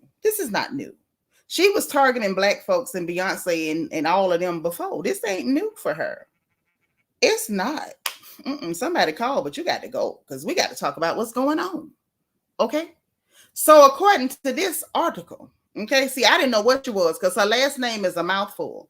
Arul Pragasam. Maya Arul Pragasam. MIA. Okay. We're going to read the Guardian article. If y'all want to pull it up, you can. Okay. I will not stop you. Me won't. MIA, I'm reading from The Guardian, has been criticized for her comments about Beyonce, the Black Lives Matter movement, and the lack of similar protest organizations aimed at addressing violence toward Muslims. So I read the first line and I said, let's see where we're going with this. Where are we going? Where are we going with this? You know? Right. C. May says, okay, that's why her boss ghosted her. Talk about the man's wife, didn't have the nerve. See, this is what I'm saying. When people love to play victim, they tell you half a story. Let's look at the whole thing. Let me get comfortable. Matter of fact, let me put my blankie over my legs. My feet getting cold. Y'all, menopause is a son of a gun. I go through hot flashes, then I get a chill for no reason. I ain't never even had the flu. I don't even know how it worked. But let's read this article. In an interview with the Evening Standard, you can pull that one up too. Just the Evening Standard, MIA. You can get the article. Yeah, thank me later. In an interview with the Evening Standard, the singer, whose real name is Maya Arul-Pragasam, said that Black Lives Matter is the only problem that's talked about in the U.S. and called on stars such as Beyonce to highlight the plight of other groups, including Syrians. So you're calling on a Black lady to not talk about Black issues. You need to talk about stuff like Syria. So Black women. This is what Maya said. MIA Maya. Maya said, you know, why you talking about Black stuff? It don't matter if you Black. Don't defend Black people. Don't defend Black people. No, you need to go defend Syrians. Like, why are you not defend? You know, y'all ain't supposed to look out for your own best interests or talk up for your own people. You go and you talk up for everybody else. You mule and mammy for us. You owe us something. Let's go. She said, and I'm quoting her, "Hey, Helga Pataki, how you doing?" So, right, Brandon, I'm 25. These are her words. It's interesting that in America, the problem you're allowed to talk about is Black Lives Matter. It's not a new thing to me. It's what Lauryn Hill was saying in the 90s and Public Enemy in the 80s, she said. Y'all done already talked about the Black stuff. Forget the Black people, you know?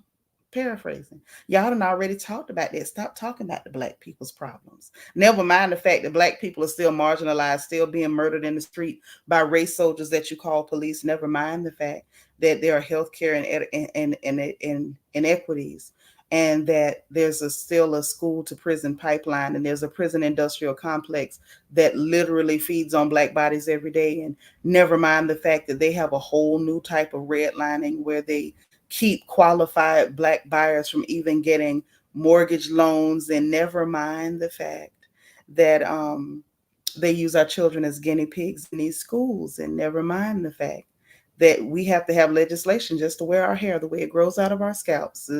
Just stop talking about that Black stuff, because Lauryn Hill talked about it in the 90s, and according to her, Public Enemy talked about it in the 80s. Isn't that interesting? That was the 90s too. She says, is Beyonce or Kendrick Lamar gonna say Muslim lives matter?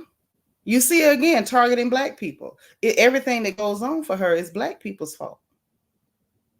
If you reach celebrity or stardom based on your culture, your people supporting you, your artistry, your talent, then how dare you talk up for your people? You are required. We're entitled for you to, bother yourself with what's going on with us. Just forget your folks, okay?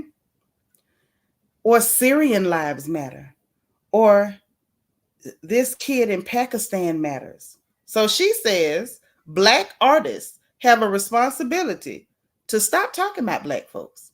Talk about Muslims and Syrians and Pakistanis. That's what these are her words, not mine. That's a more interesting question. I'm still quoting this hooker. And you cannot ask it on a song that's on Apple. You can't ask it on American TV program. You cannot create the tag on Twitter.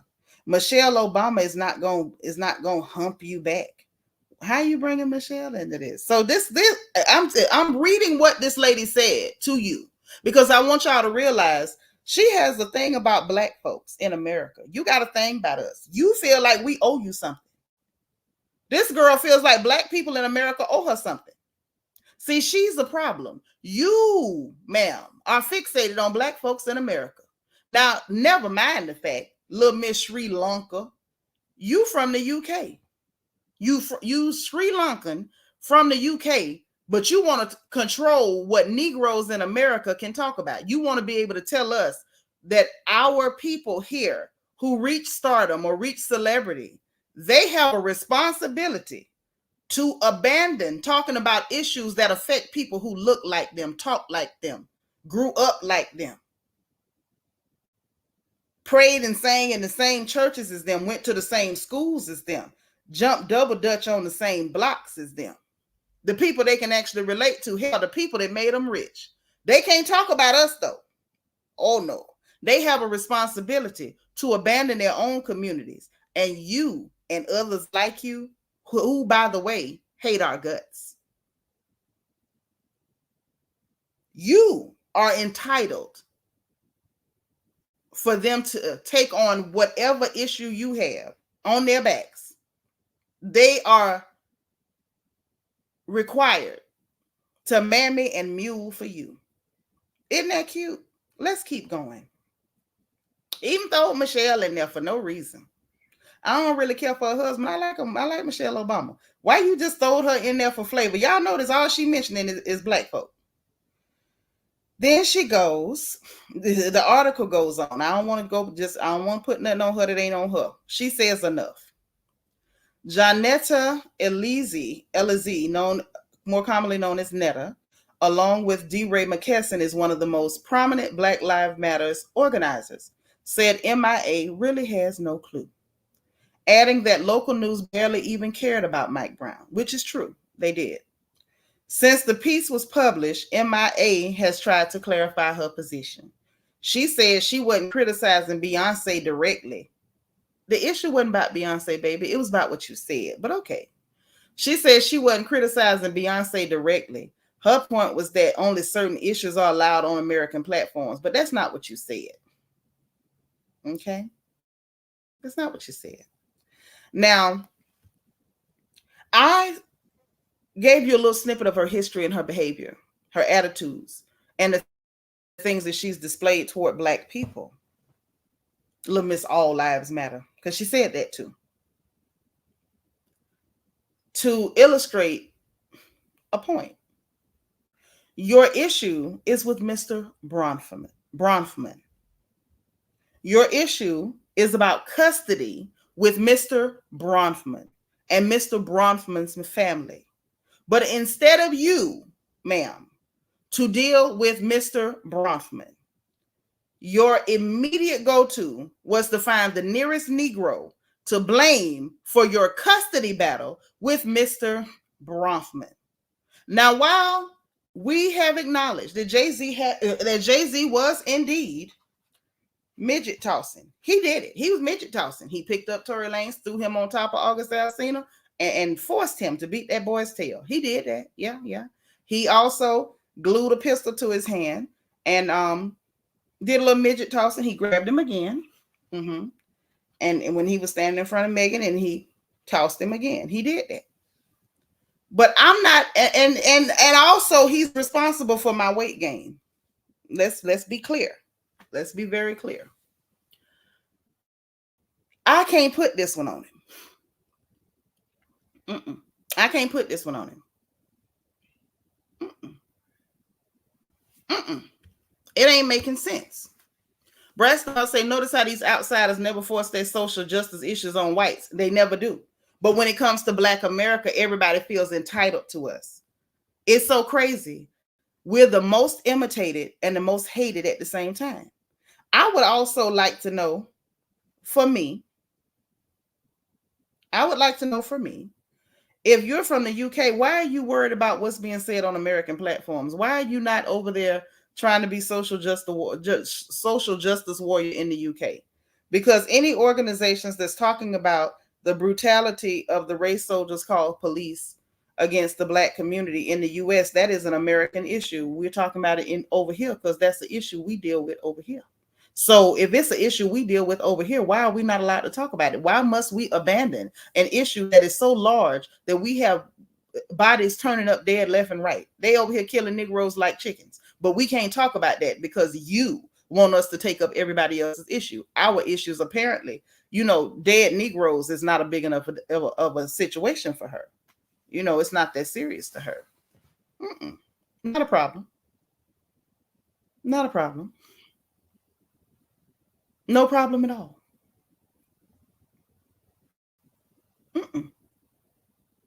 This to me sounds as though she got a baby with a man who was powerful. Real powerful. She's even complaining about not being able to get a visa. And from what I'm understanding, let me go back and look at it. They denied the visa because of some behaviors of hers. Jaz-Z didn't stop you from getting a visa. Hell, Joe Biden didn't even stop you from getting a visa. Joe Biden didn't even stop you from getting a visa. This is based on your behavior, ma'am. This is where I get confused. How is it everyone's fault? Why are your prior bad acts the responsibility of someone else to clean up and clear up for you? And then I would also like to know, I would venture to ask, if you want a favor from someone, you probably wouldn't want to go talking about their wives and other things like that. The fact that she threw Joe Biden in it, I'm like, good Lord, I don't even like Joe Biden. But what Joe Biden got to do with this? Them people refused your visa, they said, due to some of your behavior. So it's something you did as to why these people refused to give you a visa. So as far as I'm concerned with MIA, I need her to work on her unresolved issues toward Negroes. Like, work on it. Because we're not responsible for your life, MIA. We're not. It's not cute. It's not acceptable. It's not even normal. Every time something goes wrong in your life, or if there's anything unpleasant happening, it is not okay to find the nearest Negro and say, come over here and mule and mammy. We owe you nothing. I'm just saying, this is for anybody listening. Black America owes the world nothing. Nothing. Absolutely nothing. Yes, it is weird. It is very weird. And I do want to point out, I'm not just picking on her. It's the fact that a lot of people have the attitude toward us. Like, they really hate Black America bad. But they feel like Black America owes the world something. We owe the world nothing. Nothing. Anything you see Black Americans with, baby, it ain't nothing been given. Don't let nobody fool you. No, don't let nobody fool you. We owe nobody nothing. This country owes us so much, and they're never going to pay.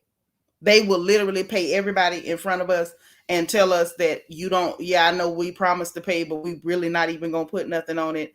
And we're going to call you. They've been calling us lazy ever since we stopped working for free. So we don't owe nobody nothing. We don't. So I wish her well. I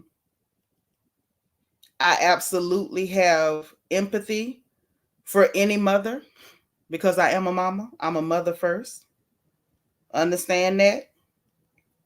But I do not understand this weird compulsion to blame everything in her life on Black people.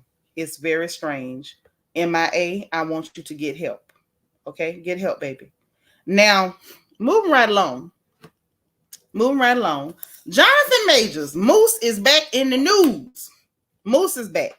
So Moose is back in the news, y'all, because it's two more women say Moose was roughing him up. Now, one of them say he physically roughed her up. The other one is saying it was emotional damage. I don't know how you looked at him and wasn't emotionally damaged. That man scares the hell out of me. I'm for real. They saying Megan Good done moved in with Moose Child. And these two ladies, the ladies said that he was rough. He was roughing them up. And I don't know if it's true. I don't. Now, we know the girl that he ran across 3 counties to get away from. We did see him kind of put her heart down in that car, and then he ran. But we don't know what happened before or after. I don't know. Him running was just comedy to me. It was. But 2 ladies that he dated prior, the notes, I got my notes. Two of his ex-girlfriends by the name of Emma Duncan and Mariah Hooper, not Harper, Hooper. Okay. Now all this supposed to have took place between 2013 and 2019. Okay. And apparently that their time was overlapping. Moose was running the girls. Jonathan Major was running the girls. Yes. He had a bunch of them, a bunch of them. And baby Moose had them overlapping. He was going with Emma Duncan and Mara Hooper at the same darn time. Yeah, Moose running the girls.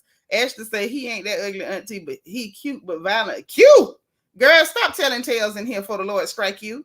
Say right, you catch more flies with honey. That's what MIA should have did. Like, use some honey. Jim Bunny say the gag is she got the son with the man and his mama is black and the daddy white. Ooh, ooh, ooh. I wonder how she feel, child. I wonder. She got a thing about us. But yeah, Moose was running the girls. Back to Moose, child. Moose running the girls. Moose had them lined up. He was lining them up. He was lining them up. Listen, so the Emma Duncan girl, she said that he was physically and mentally abusive. She said, Brandon, you would agree with Ashley. That man looks like farting in church on Christmas. I don't care what y'all say. If he came anywhere near me to run, I would run. And I would be scared because I saw he got good cardio. That man ran across 3 counties and didn't even stop to catch his breath. I'd have made it down the block and been doubled over, breathing heavy. So I would run and try to catch a cab or something. Like, I swear to God. That man he's scary. He's very scary looking. But anyway, the Emma Duncan lady said physical and mental because she said that he yelled at her and he pushed her up against a mailbox. Now, that's what she said happened. Okay? That's what she said. Then Mara Hooper said it was emotional abuse. I don't know what that means. Emotional abuse. Like, that kind of stuff is confusing to me. Dr. J, I'm cutting up too much. My bad. I'll go to the corner. Okay, I'm out. So they said that, and then both of them wanted to testify for the girl that say her finger got hurt when he put her in the car and ran from her. The last one. But I guess they didn't get a chance to testify, so now they're telling everything that they can tell. Okay.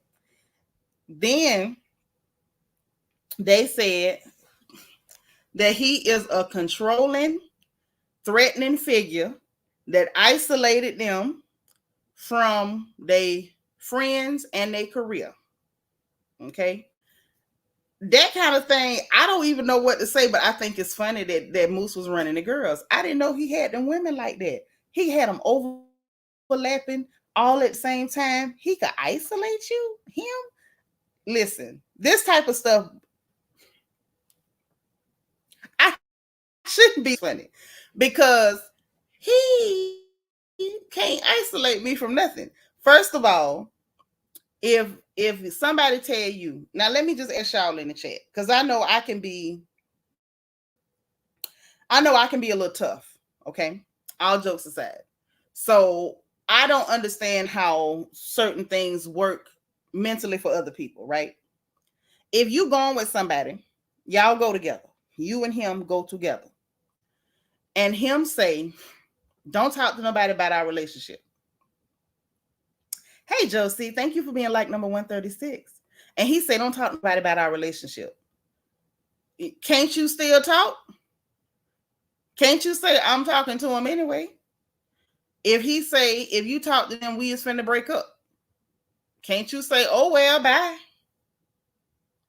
If he talk to you in a way you don't like, can't you say, oh, no, you don't talk to me like that? If he do it again, can't you say, didn't I tell you don't do that? And if you try it again, you can go with somebody else. Like, can we not do that? And I'm not being funny. I'm confused. Like, how do we, as women, because we're not children, we're not infants, we're adults. We grown, we have agency over our own bodies, our environment. We choose where the hell we gonna be. Now, I know moose is scary, but unless you pull out a pistol, sir, you can't tell me what the hell to do. I'm gonna do what I want to do. And if I don't want to do what you're telling me to do, then I'm just not gonna do it. And what you gonna do about it?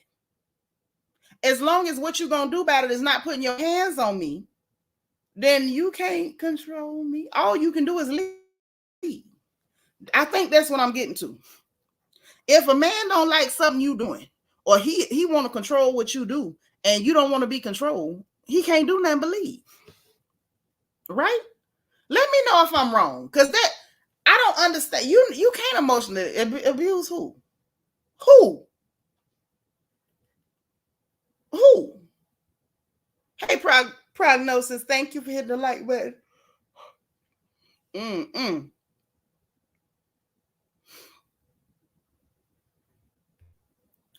Okay, let me get there because maybe his comment just came in late. So let's be fair. Y'all got to understand the son is the son of a wealthy billionaire. Of course, the son gonna say what his dad and grandfather, the king, says is real out here. Well, if his granddad is a king, what the king got to do with the industry? That don't sound like no industry. That sound like royalty, monarchy.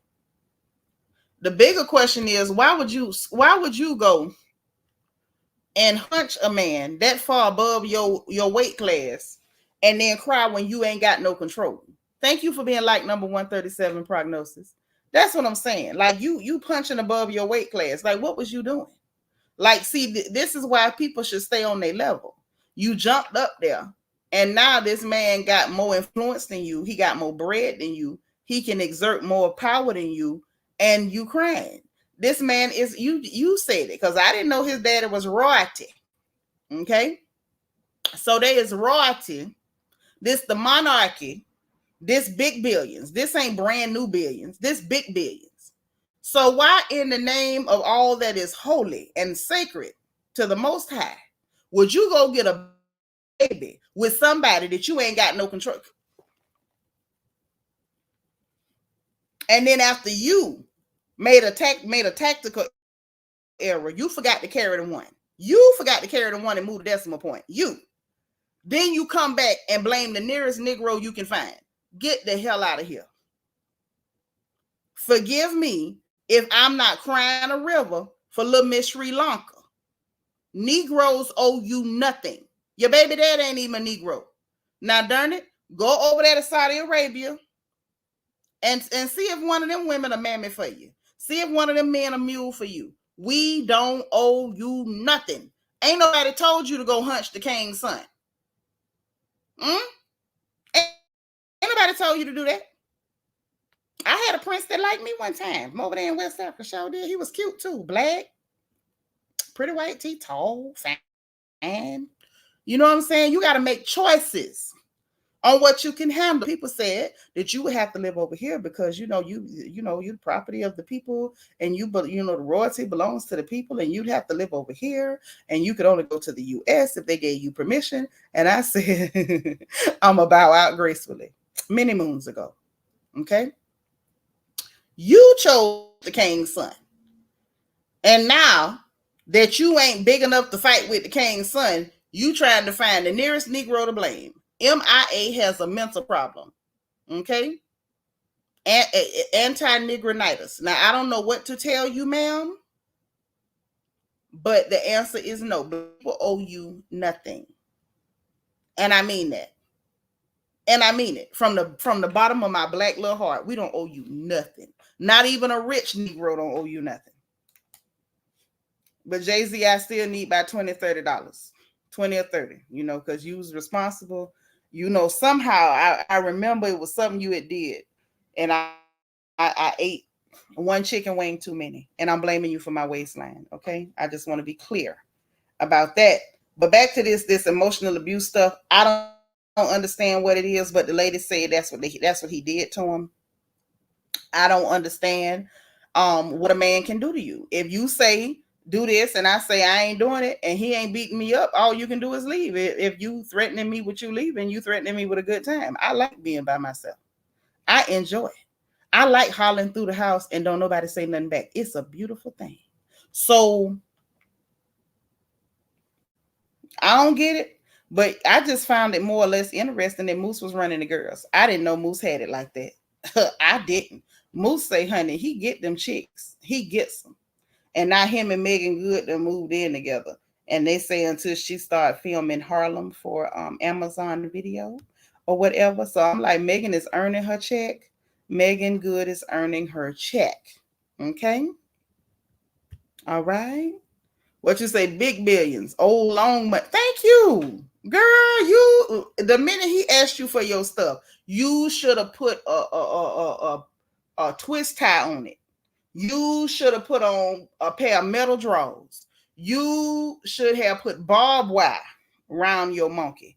Ain't no way in hell you should have gave him nothing. Ain't got no baby. And if one went in there, you should have known what to do about it instead of putting yourself in that position. Because, see, now you can't win this fight. Them people bigger than you. They bigger than you. Them people, talking about Jay-Z. What the hell Jay-Z gonna do with them people? All that money they got. Hell, can't nobody help you. Let's do that. Let's start there. Let's start there. You want somebody to help you with them people, you need the director of the CIA, because you know they go in and destabilize governments and stuff. You need, who else can help her? Y'all give me some ideas in the chat. Who can help little Miss Aru Pragazam? Okay, little Miss Sri Lanka. Let's see who can help her.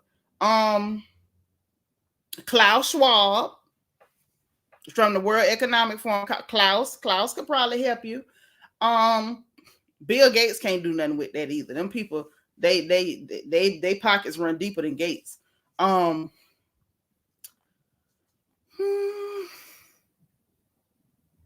NSA and CIA or NSA could probably help you.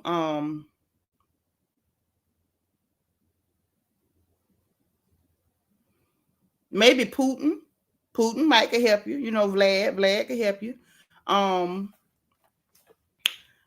Josie, Klaus could probably help her. Like on the real tip, Klaus could probably help her.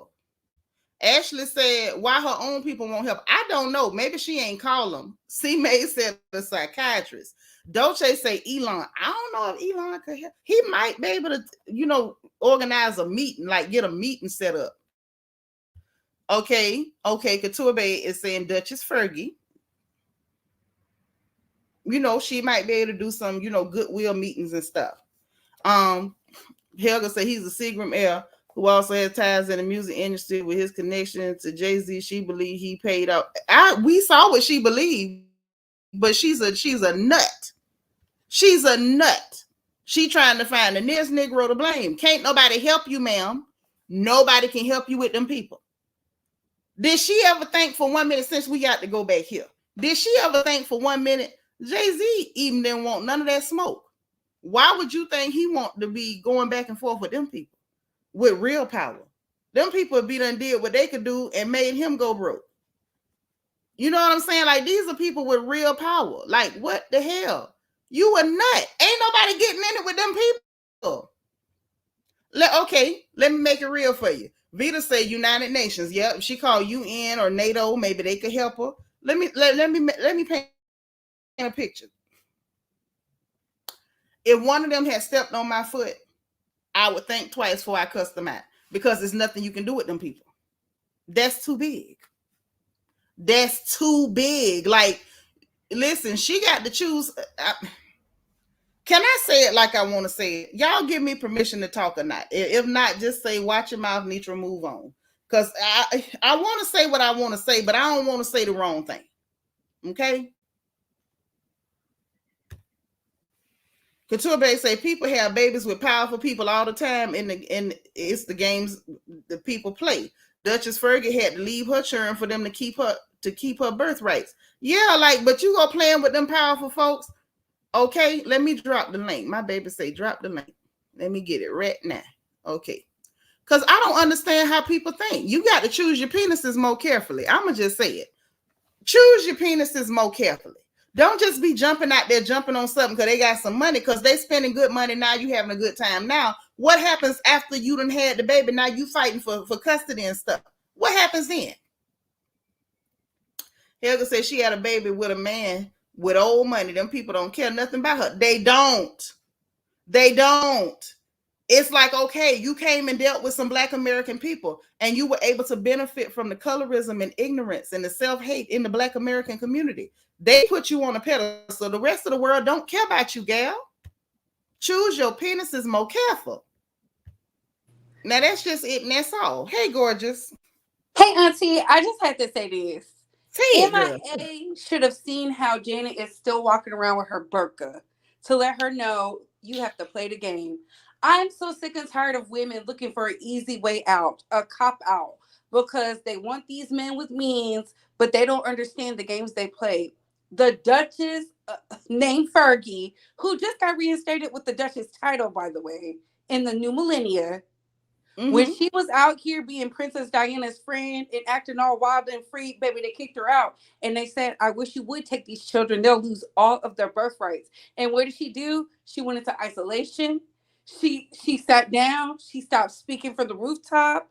She got her coins. Her children are thriving in the free society. Okay, being noble men and women. And she said, I did it for my children. I'm not mad. Some of y'all need to start doing it for your kids. Listen, you had a baby with a multi-billionaire who has royal blood. That is way outside of the range of scope of hip hop.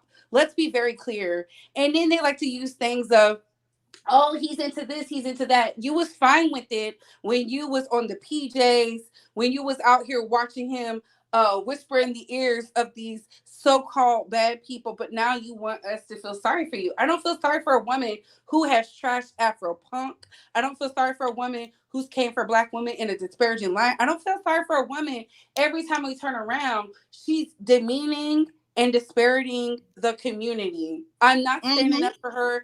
I don't care who doesn't like Rock Nation. Tell her to provide the receipts, because any of the things she's talking about, she would have at least one receipt. At least one. I'm so sick and tired. If what's her face from Basketball Wives has receipts on her baby daddy, how you don't have receipts on yours? Please. And you know what else? And you know what else? When it comes to the baby daddy, she ain't Black. He ain't Black. How the hell is that Black people problem?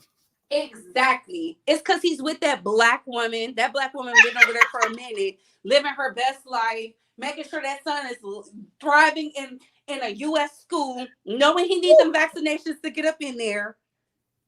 Okay, getting his good public school education so that way he doesn't feel like he's above the people. He needs to see how regular people operate. And here you have this woman mad. They have that baby on recording saying he doesn't want to be with her while he was in her care. So I don't want to hear from MIA. MIA has really disappointed me, because from the beginning, I really thought she was somebody. I thought she was one of these trailblazers, one of these women, but all she is a Karen with a 10. Absolutely not.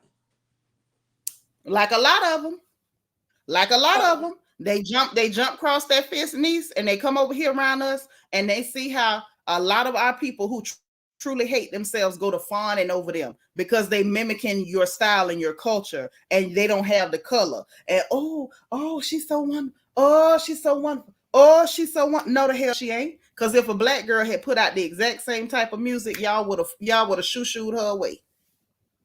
It's not even that. It went nowhere. To that content creator, go to the chop shop with your baby, and then she said she had to tell your husband where you was at because you was out here acting a fool. I don't believe that woman is lying on you. No, Rara ain't lying. Rara ain't lying. Why would she lie on you of all people? So I don't ain't lying. And they are attacking her, talking about Rock Nation paid you. This is why we gotta pray for our people. Girl, pray for our people. They around here acting like they've been eating lead paint chips, girl. everything go on. But now I'm gonna say this. I'm gonna pray for him, but I need Jay-Z to give me about $20-$30 because I am blaming my waistline on them. I'm gonna be in the class action lawsuit as well. He did nothing to me, but I'm gonna find something he done.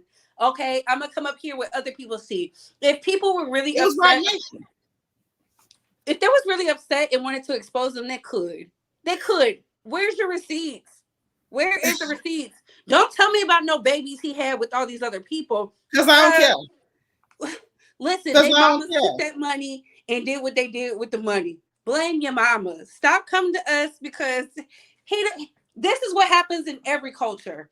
Like, I done got married. I done moved on. Now that you've seen we've amassed all this money, now you got to fight for the throne. That's how a lot of legacies are done. You know it, Auntie Seanitra. There's a lot of Campbell Soup family members out here talking about my dad, he's my dad. He doesn't want to acknowledge me. The baby, that ain't got nothing to do with us. The Johnson & Johnson. That's how I feel about it. Yep. Your mama should have played the game better. I'm not getting in that because first of all, I don't know your situation. I feel like when he had them children, he didn't have as much money. And I feel like, not like you said, they've amassed all this money. He done married Beyonce, and they got all that money. They even making Lil Blue make money. Everybody around there print money. And I think people looking like, well, dang, I should have waited and had a baby with him later. Probably so. Probably so. That's why when you play the game, in the words of my aunt, you gotta understand everybody's cards, not just your own. Yeah, you gotta listen. You gotta read the table. You got to read the table. And a lot of them, they don't know how to count cards, niece. They can't count the cards. They not paying attention to see how many jacks been played. They not counting and paying attention to see how many spades done hit the table. They don't know whether the deuces done went out yet. They don't know if the big joker or the little joker been played yet. They looking at their cards only. And y'all gotta stop making it seem like Princess Diana was a good woman. Listen, Charles was over there taking care of a son that wasn't even his. Y'all need to really stop playing in that man's face. Okay? Act like I know. First of all, you know they all raggedy to me. I didn't care nothing about Diana, Charles, none of them. The hell with Charles. Charles, your lunch is ready. I don't care nothing about him. No. Until they return everything they stole, I hope he get cancer in his booty hole. Oh my God. And listen. I do. In the inside, not the outside. In the inside the sphincter. Listen, watch some black person. I hope he get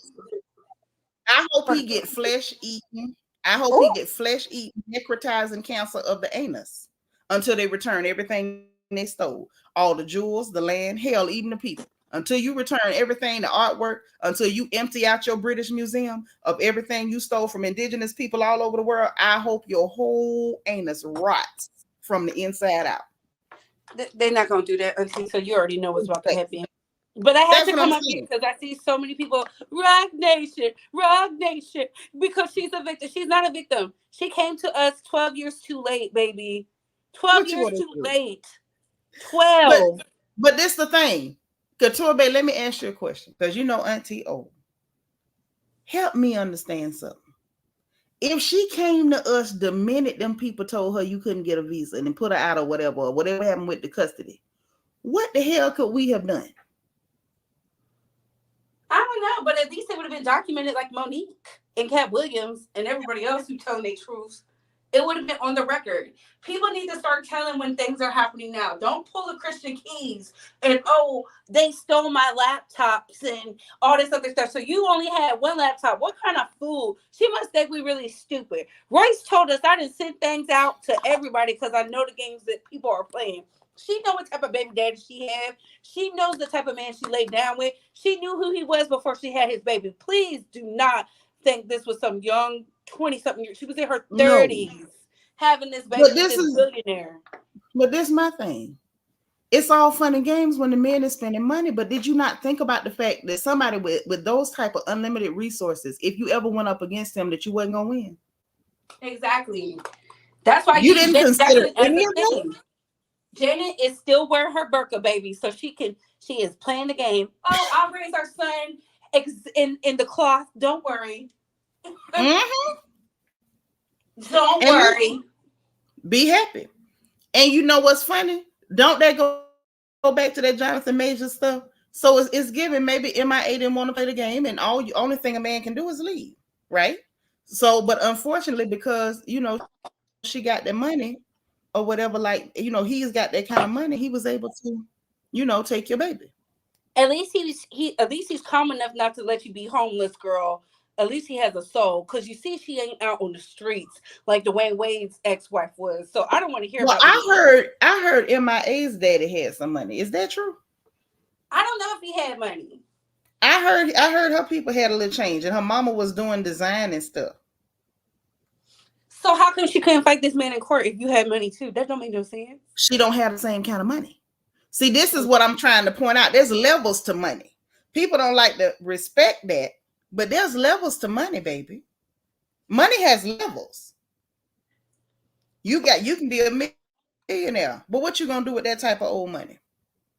You can be Jaz-Z and be a new billionaire. That's new money. What the hell would he be able to do with them people? If them people ever set their sights on Sean Carter, what the hell could he do?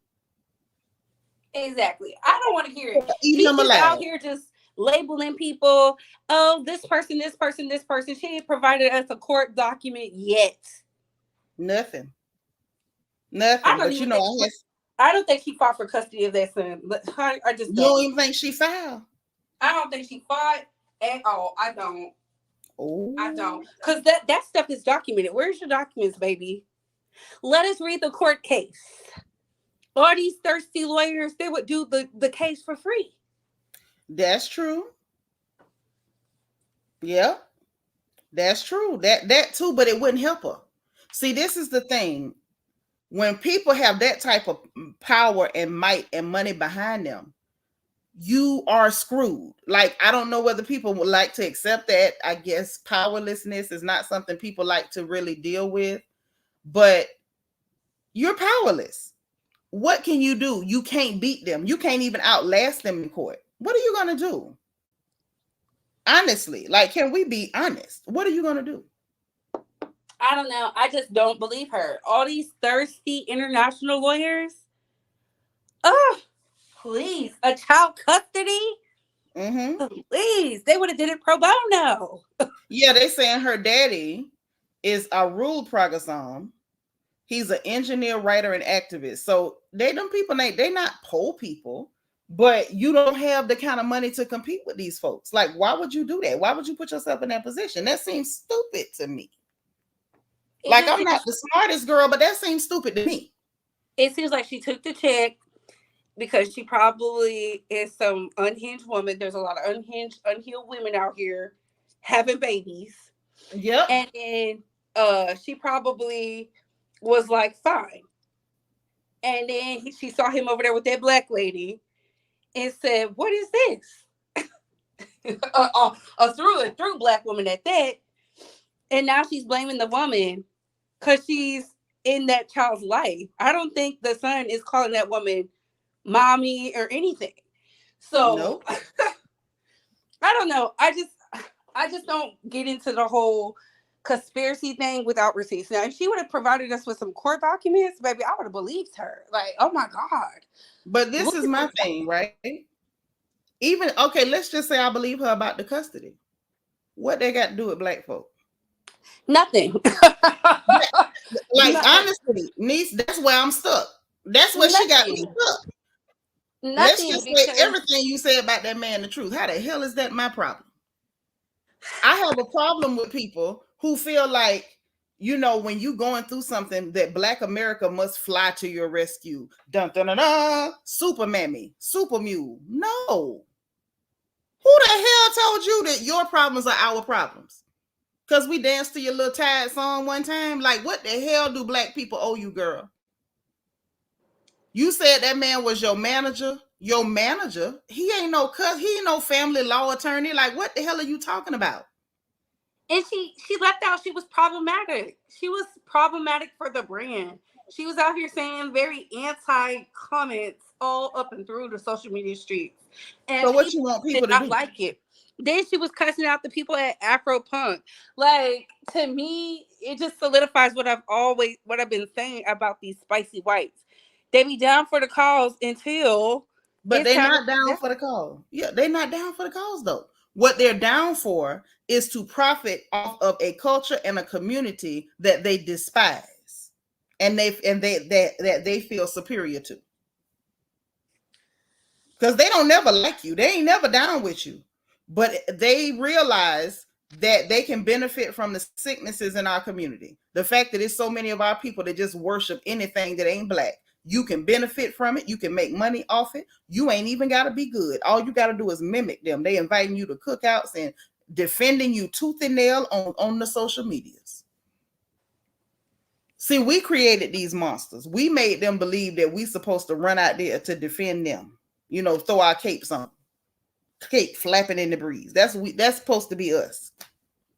Oh, and I do remember when she flipped off them people at the Super Bowl. She's just problematic. She cost Rock Nation more money than they gained from her. So I don't even understand why she's playing these games.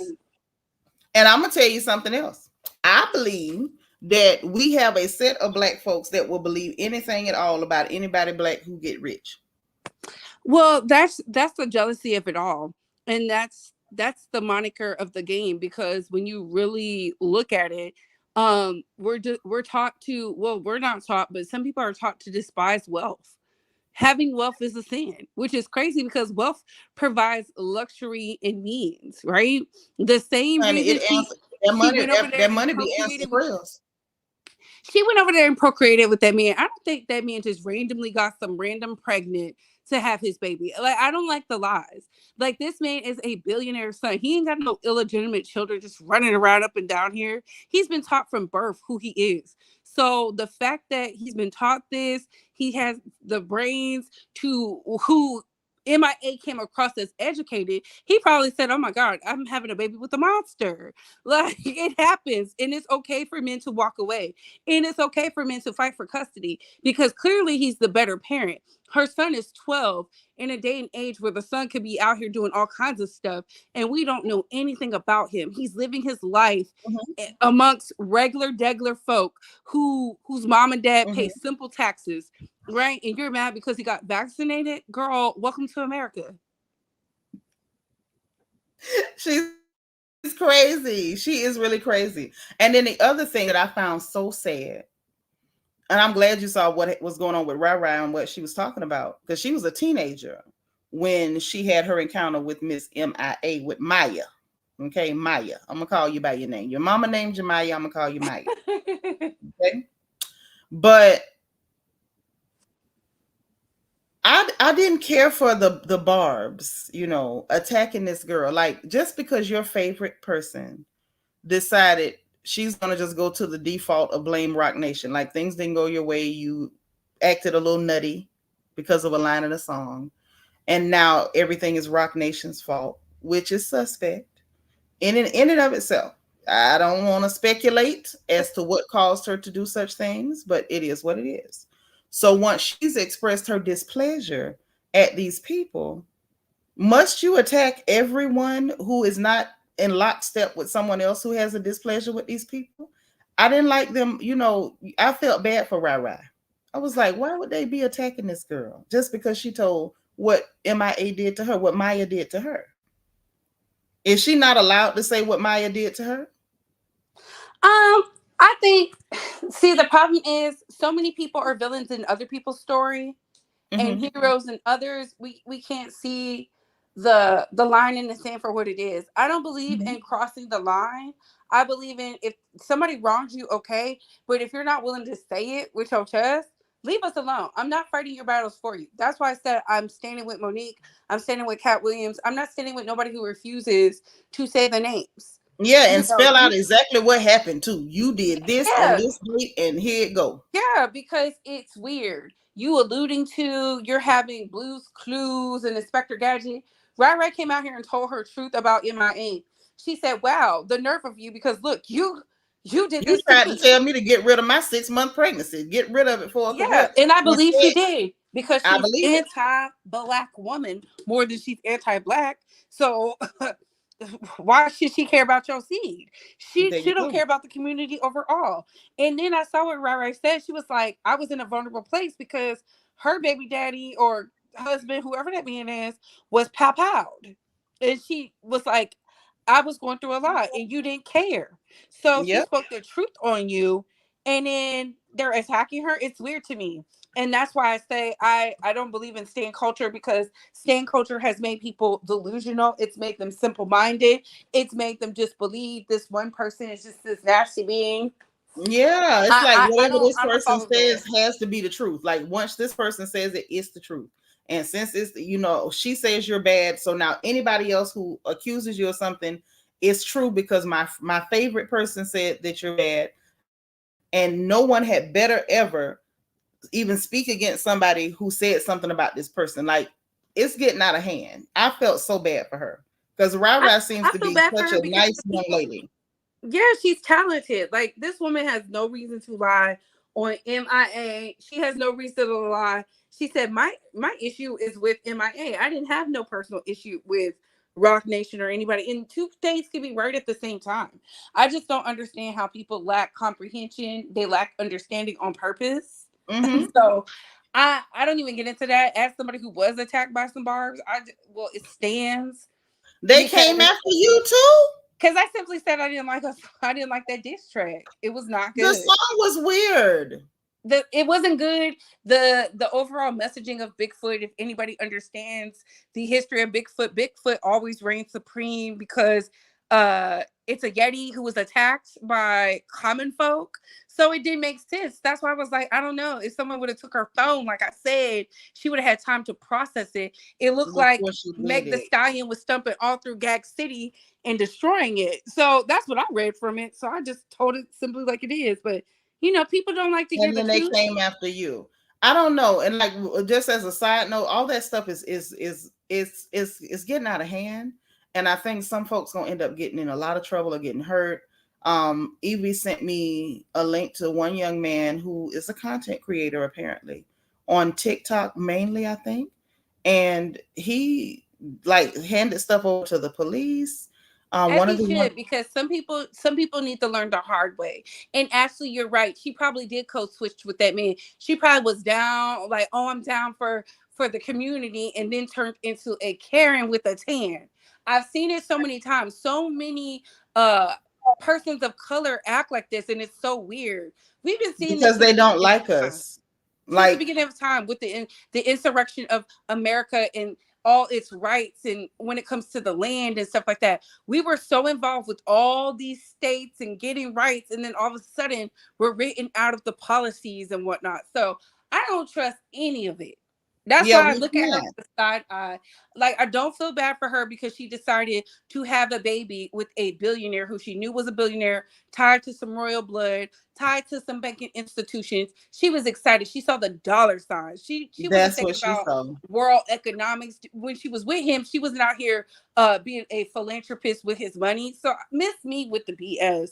I don't like when women do it, and I for sure don't like it when the men do it. But the fact that this man hasn't said one word about her, and she's blasted his partner or wife or Mhm. whoever this beautiful black woman is, to try to get her shamed and blamed, it speaks volumes. Had he been with Becky with the good hair, would she have the same visceral reaction? I don't think so, I because don't she's think been so. silent for what, a good 7 years. Yeah, because the article that I was reading from the Guardian is from April of 2016, so 7 years, and she's made it clear she got an issue with black folks, honey. She's like, you know, y'all talking about Black Lives Matter. What about Syria? What about Muslims? What about Pakistan? So you need, and she was specifically naming black artists. Like, how dare you talk about your people? We can't talk about our people, our own people. If we get a voice, a platform, of influence, we're supposed to devote our influence to others and avoid black No, folks. learn to fight for themselves, so that way when we having issues, they can fight with us. I only But don't believe in nobody fight with us, baby. They wait for us to fight, claw, dig it out the mud and the muck and the mire. And once we have it, they all come and say, well, you need to include us and give us a piece. And then when they get trouble, you come and fight and mammy and mew for us. And I say, hold your own nuts. In the Because words when of we was Shirley fighting, where was Caesar, you? hold your mule, and I will. Bye, girl. But Auntie, I'm gonna drop back down. I love the talking point. Okay. I just need people to understand in the business of having babies, you have to understand who your life partner is. You have to understand where they come from. There's several women out here who've made groups talking about how the men have taken the children from them and how they had to overcome it and certain things you have to do. Baby, when you Ooh, having don't a go nowhere baby, yet. okay. When y'all having babies with men with money, y'all have to understand that comes with resource, that comes with access, that comes with somebody giving them the law, knowing the law. You think these people amassed all this wealth by being stupid and dumb to the world? Absolutely not. There's the occasional Trump wife, Ivanka's, who somehow slipped through the cracks. But that's not everybody. There's been women who've been complaining about this for years. Hence the laws changing in favor of the men. So I don't understand why she didn't understand who she was laying down with. She just saw the money. You can't make me feel no differently about it. It is what it is. I'm not about to cry tears for a woman who chose to procreate with a good man whose son is thriving. He's not out here harmed or anything or no weirdo. He's probably a regular, degular 12-year-old. That's right. That's right. But you listen, you should know why I told you to stay up here. What happened? Because I need your opinion on that crap Armon pull blaming Kiki Palmer celebrity and money and saying that this man is a victim after we have picture evidence of him assaulting her. Tell me what you think about that, because I'm like he was so out of line and off code, and Al Reynolds like I said the same thing, and I'm sitting here like I'm not shocked. Y'all some anti-black women. Y'all are some real black woman. They were sexualizing that 6-foot broke, no job having man, and they know he'll probably be gay for pay, so he could pay for his lawyer fees. At the end of the day, they were fetishizing him, and it is what it is. Darius's family, Kiki's baby daddy, we should call him nameless.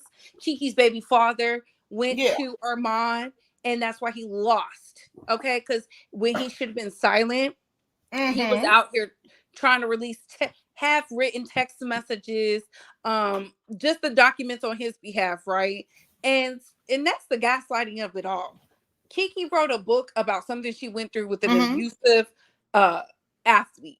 She purposely said she didn't throw him under the bus because Kiki is just one of those types of people.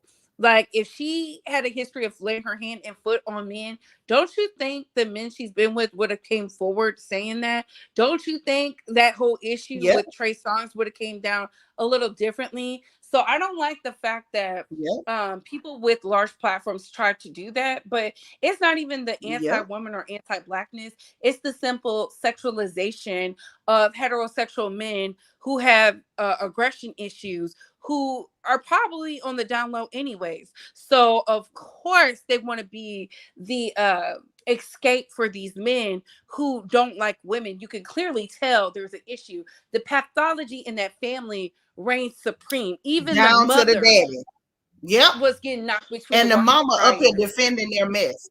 I couldn't get over the mother. Like, so they daddy beat the hell out you, and you're defending your sons, because exhibiting this same behavior. Dollar signs. It goes back to, again, this good man made his girlfriend of like 2 years go to the chop shop, but hurry up and impregnated Kiki Palmer. Like, make it make sense. The writing is on the wall, and sometimes the truth don't care who tell it, but a lie for damn sure don't care who spill it. So I'm not surprised at all. That's why I just said, you know how dumb you have to be. It's hard to get a temporary restraining order in America, let alone temporary sole custody in cases like this. Baby, the evidence had to be alarming. If she was doing the things to him that he's claiming, they need a mediator. From the beginning. There wouldn't be nothing in place for her or him. It would be strictly they have to communicate through a mediator. And I need people to understand the California law, because California is very liberal with the men. So I don't get it. It was just like, to sit there and listen to them do that. Like, in my mind, y'all literally had to ignore every piece of fact in this situation. Like you ignored every fact and went straight to, oh, y'all just believe her because the how about we believe our eyes? We saw pictures. Like, is everybody forgetting we saw pictures? Like, am I bugging? Did we not see pictures? We saw the pictures and the judge saw the video. So I'm trying to understand, And then to say she was trying to leak it to TMZ. No, baby. The baby daddy was leaking stuff to you, Mr. Oh, the cousin. Because you were so excited to have the exclusive. You fumbled his case. They said you can't speak on it. And then he tried to make it seem like she removed her restraining order. No, she didn't. She still has it in place. And this is why I said we have to love on our daughters to the point where they see positive love from a man to a woman so that they can understand it is not okay for a man to do this stuff. What would make Kiki Palmer, with all her success, want to be with a man with nothing and not expect him to try to destroy her? He destroyed her journals. Things of her being a kid star, some of the things she went through for Nickelodeon. Nickelodeon has a whole documentary about to come out about some of the things some of the kids went through. And this man burned her journals because he was jealous. He simply has no means. And these men of no means will destroy you. They will destroy. They will burn the house down. Now that's some bitter stuff. If Stephen A. Smith wants to speak on bitter, speak on this baby daddy. He's bitter. And you know, I've said it before and I'll say it again. When a man is less than, and he's that much less than you, and he's leeching off of you, you are literally sleeping with the enemy. He couldn't wait to get her pregnant. Could not wait. They hadn't even been together a whole year and she was pregnant. Just could not wait. He was thriving on her desperation. I'd rather been with the white man she was kissing on, who was loving her and her skin was glowing. She just now starting to glow again. And yep, she getting the glow back. I think he's pissed because of it. I think he's angry. He thought that him turning her into a baby mammy, which is disgraceful, he thought that was going to bring her down a notch or two. And this girl done got her glow back. And they want to talk about religion. Child, these girl, did you see that? I say, no, wait a minute. Who was the Lord when you was here making illegitimate children? See, I said way back then when he first threw a fit about her wearing the dress and going to the concert and all that down there to see Ursha. If you were such a stand-up gentleman, but if you were such a stand-up gentleman, you would have made her a wife instead of the mother of an illegitimate child. You would not have disgraced her if you loved her. And I said it before, and I'm going to say it again. If a man makes you a baby mama, he hates you. Any man that'll do that to you, he hates your guts. You better not trust him. Okay, don't put your person. They get married 10 seconds before they having a baby now. If light-skinned Keisha can make it down the aisle, you can. Okay, she got married before pushing out the baby. All right, I don't understand how it's hard. You know, I just don't get it. Because every time I turn around, I will be like this. I'm not giving this baby your name unless we're married. Listen, a man that will take your pride don't love you. If he'll take your pride, he don't love you. Just your pride is a woman. He don't love you. So Armon and Al Reynolds, you could already tell what type of men those are. Do anything for some money type men, you know, those type of gays. So I'm not shocked or surprised. And no offense, it was just so hateful. I was like, y'all are really. I was shocked. I was not shocked about their misogyny. I wasn't, because you're clearly misogynist all the time. Like they are consistent. I was shocked at how openly they tried to twist a narrative and disregard facts. Like, y'all are this open? Like, we're not even going to disguise it as anything. We're just going to put it out there. Well, what I was shocked. They have a community that will fight for them, okay? And then they have Claudia Jordan. I mean, who is she to the womanhood? You know, she teeters the line a lot. Tried to talk back to him. She tried. Clawfoot tried a little, you know.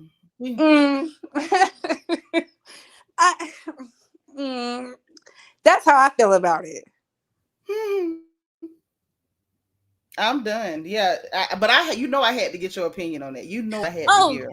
yes, no. And I try to give people the benefit of the doubt, but I also understand like people are going to be people. That's why I went off on Twitter and my tweet is going up because I was like, Stephen A. Smith, I can't believe you. Oh, I can. He's another one of those raccoonish Americans, and he's always on the wrong side of history.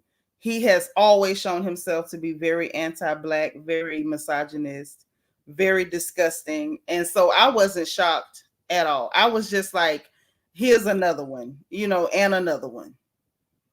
He never misses an opportunity to show how much of a disgusting human being he is. I'm trying to say it as clean as possible. He never misses a chance. that's truthful because you know what? The only time he stood up is when Jason Whitlock was lying. But I guess I don't know. You're right. Well, But let me drop down. Thank y'all ladies for letting me up.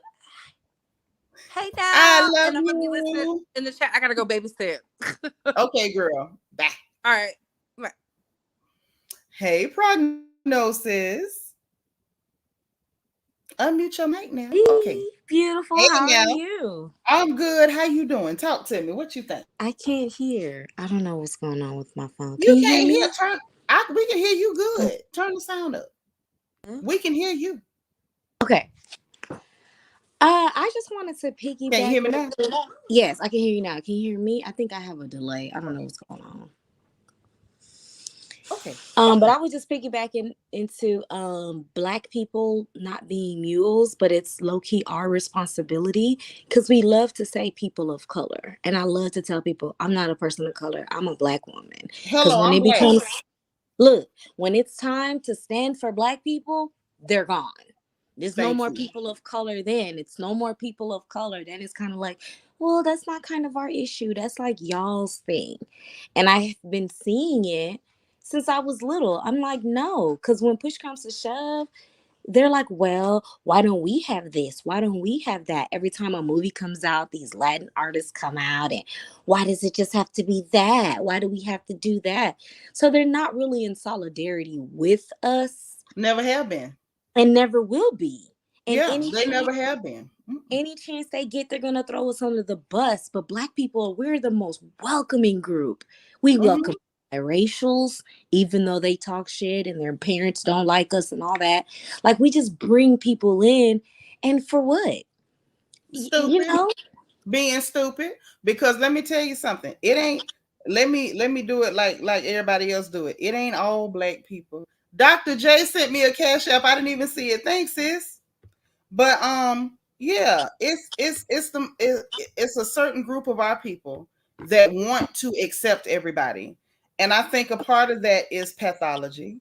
I think a lot of that has to do with them feeling like accepting them somehow makes them less Black by association. I'm not sure, but that's the way it seems to me. And that whole people of color crap, when I see Black people embracing the people of color, they're embracing any opportunity to be called something other than Black. I'm Black. Like I'm bliggity Black. It don't get no blacker. Okay? Yep. Good and Black. And they do that stuff to lump themselves in with us. One, to benefit from the work that Black people have put in this country for civil rights.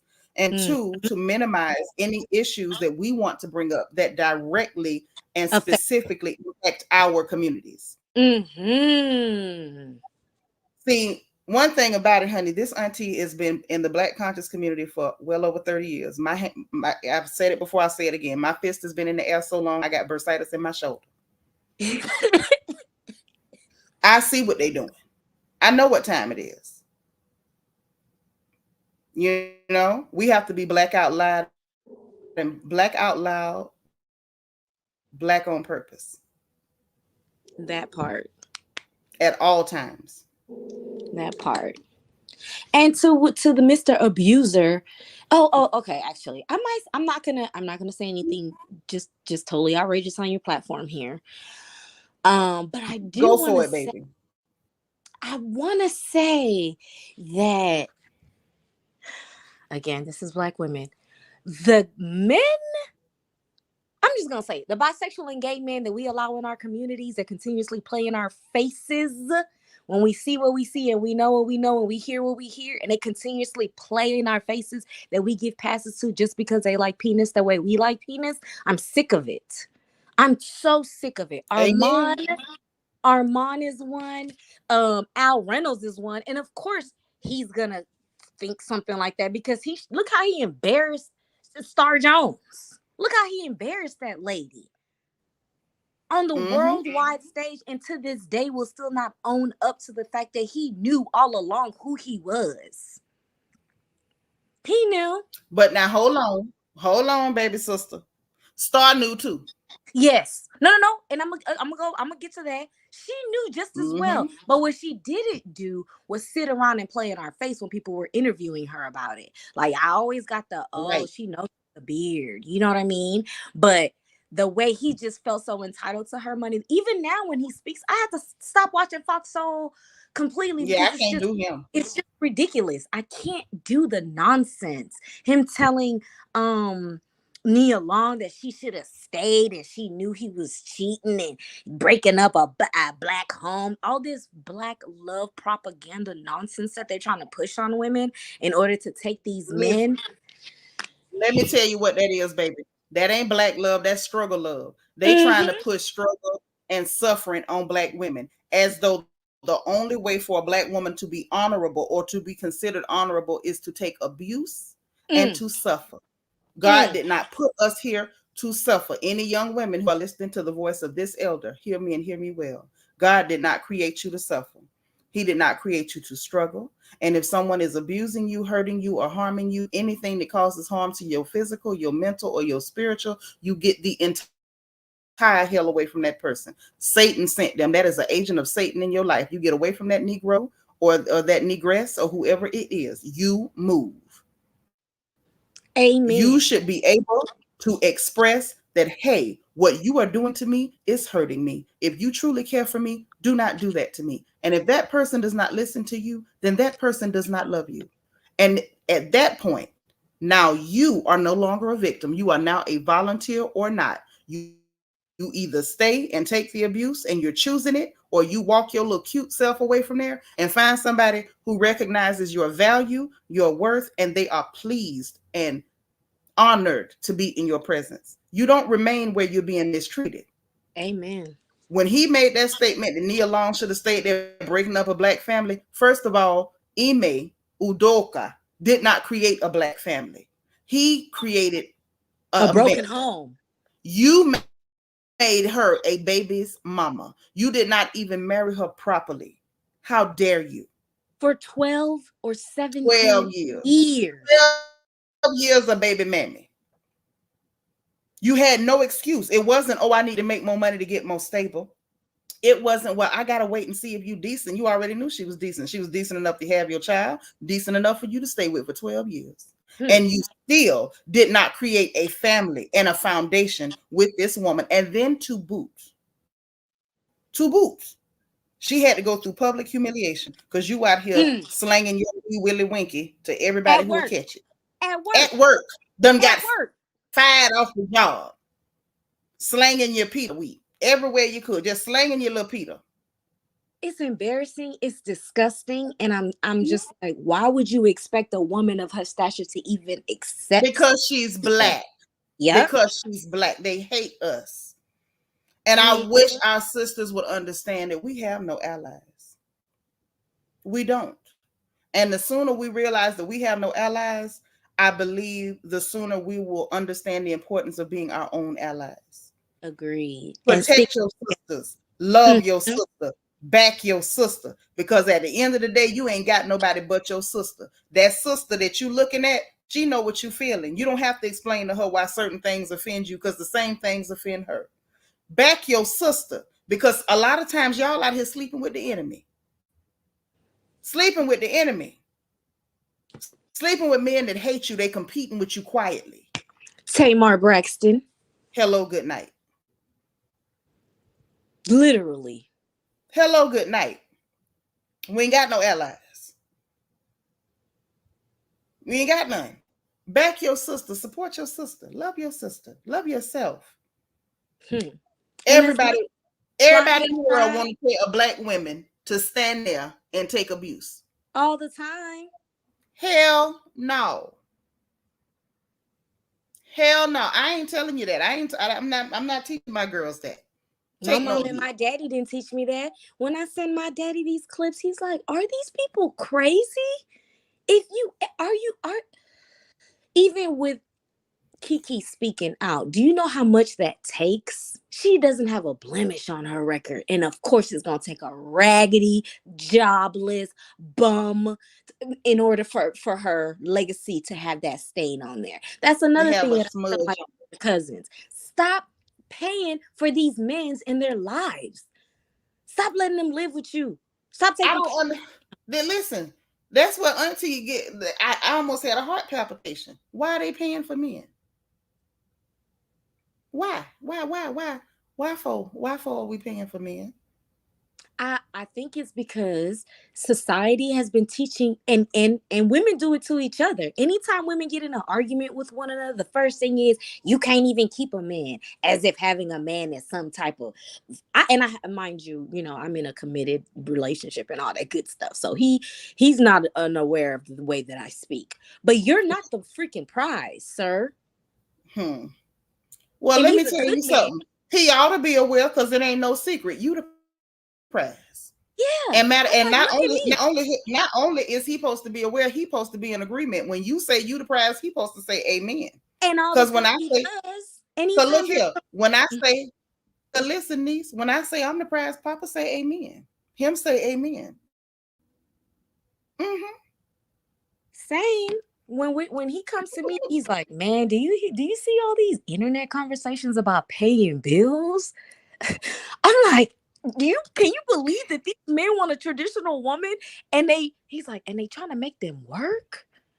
I work and I don't pay a solitary bill in my house. I don't pay. I heard a young man online, and I don't remember who he was. I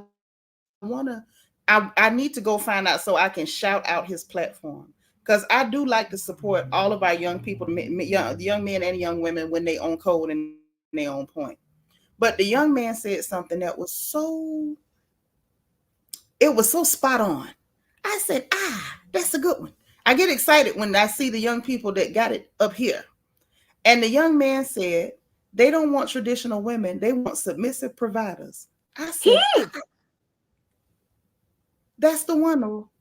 They want submissive providers. They want women to go and work like mules, give them money, and say, yes, the boss. And leave them in the house. How the hell is I'm gonna make all the money? I'll provide, protect you from the big bad wolf, and then when the door shut, I got to do whatever you say. Get the hell out of here. In what world? And again, come now? He's like, that sounds so ridiculous and unreasonable. They be talking about they not cooking, they not cleaning, they don't do laundry. Like, is this a partnership, or do you want a maid and like a service? But this the thing. You can get a maid when you can pay for a maid. Maids cost money. So maid, okay, let's talk about my rate now. Prostitute, let's talk about my rate now. Cook, chef, let's talk about my rate. Now let's talk about the day rate, and then I hope you tip. You tip. But again, like we always talk at night, we be talking, and he's like, I think the confusion with these young, we're not old. I'm 35. I consider myself. You're still a baby. Because I am an That's why you're still so gorgeous. Okay, got it.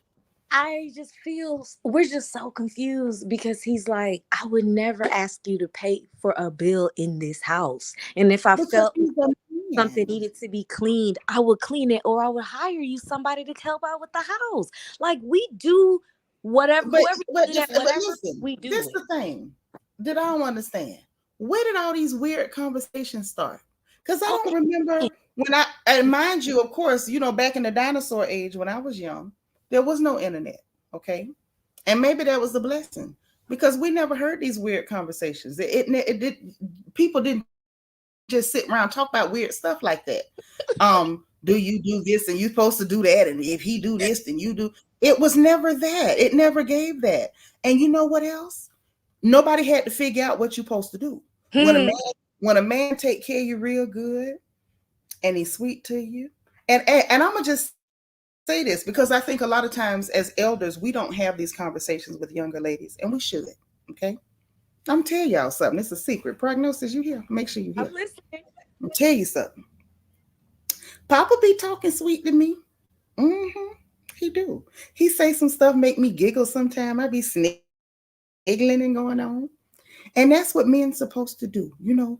And he takes care of things. And that's what men's supposed to do. And so when a man starts to do the things that men are supposed to do, okay, you don't have to worry about things because the bills are handled. And if something break, he say, don't worry, baby, I get it done by this weekend. And they go grab tools and stuff and wrenches and go to turning wrenches and getting sweaty, and they be stank too. They be stank. They gotta go bathe, but they go cut grass and they come in the house and they talk to you about stuff and they listen to you talk about things that they don't care nothing about, but they listening, and you know they don't care, but they listening, you know. And y'all go out on the town and he just spoken you around like you the cutest thing he ever seen, and he talks sweet to you, and he pulling out chairs and opening doors and kissing you on the cheek and whispering in your ear and all like that.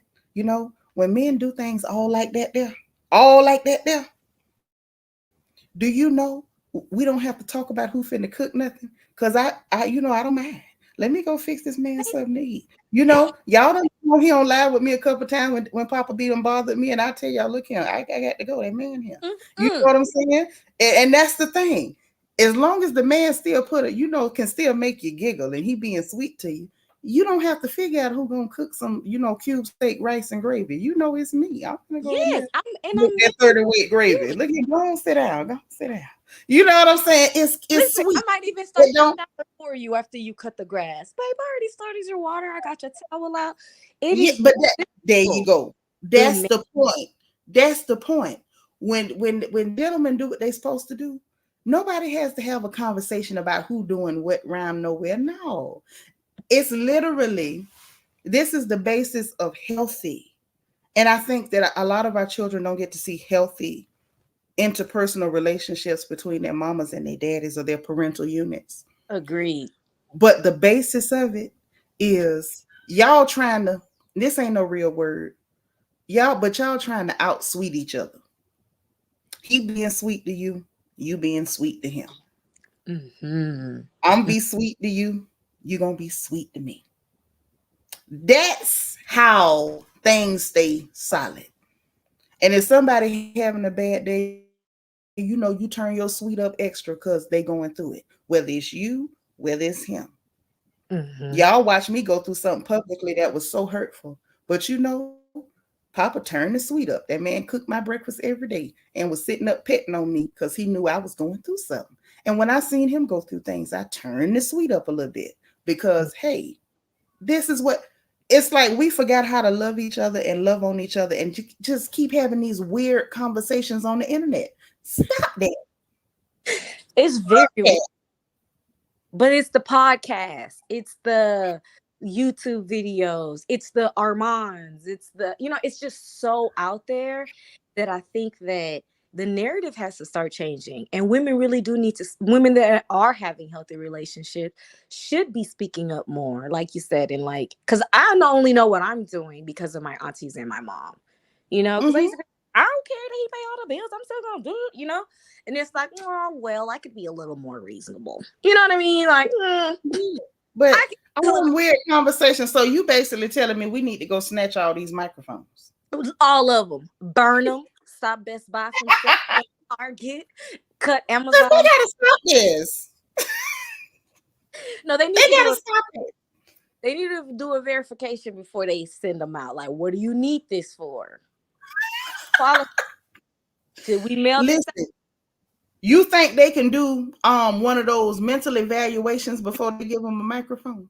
Unfortunately, no. Because if we could do that, we wouldn't have people out here having children that they shouldn't be having. But that's a whole nother conversation. Yeah. That's tough stuff. So you gonna hang with me. Don't go nowhere because we still got to talk about Mariah now. Did you see part 2 of that Mariah Huq interview with Carlos King? I did. I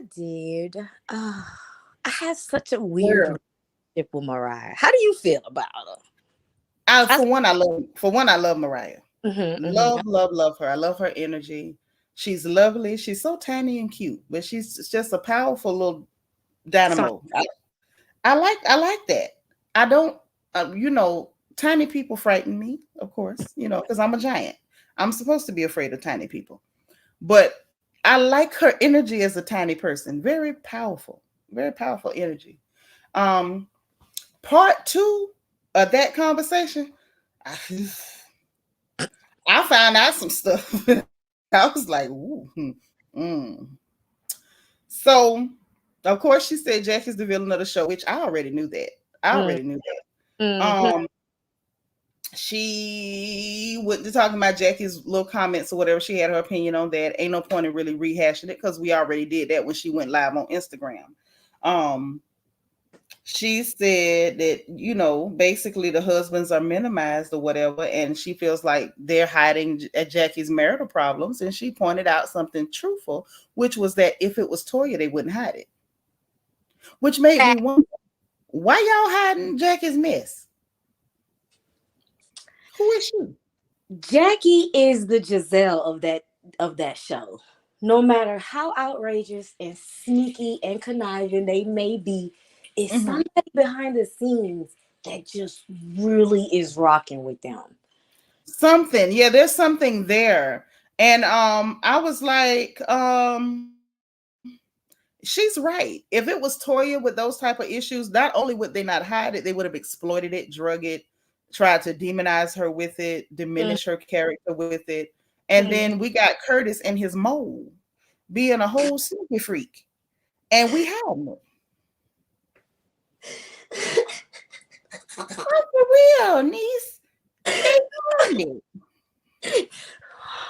Look, everybody, Jackie's that auntie or great aunt that everybody knows her man is doing whatever. But for some reason, we can't talk about it. We can't hint at it, mention it, go to any places. We can't go to Taco Bell if he got caught cheating at Taco Bell. We can't go nowhere, okay? If he cheated there, seriously, I have an aunt that's like that. Like, she won't let us make sweet potatoes or something. And I'm just like, because it reminds her of him. Like, girl, she reminds me so much of Jackie, because I'm just like, so we're going to tiptoe over everything instead of addressing the issue, which is Curtis and his mole. Like, it's so just Curtis and his mole. Curtis and his mole took it on themselves to go down to Hilton Head with that omen. Okay? Not just that. Made Curtis do that. My man watched it for the first time. He had never seen the episode, and he just was like, as if someone was just watching the show, they would have never even known that the man had ever cheated or anything if they hadn't have made it a big deal.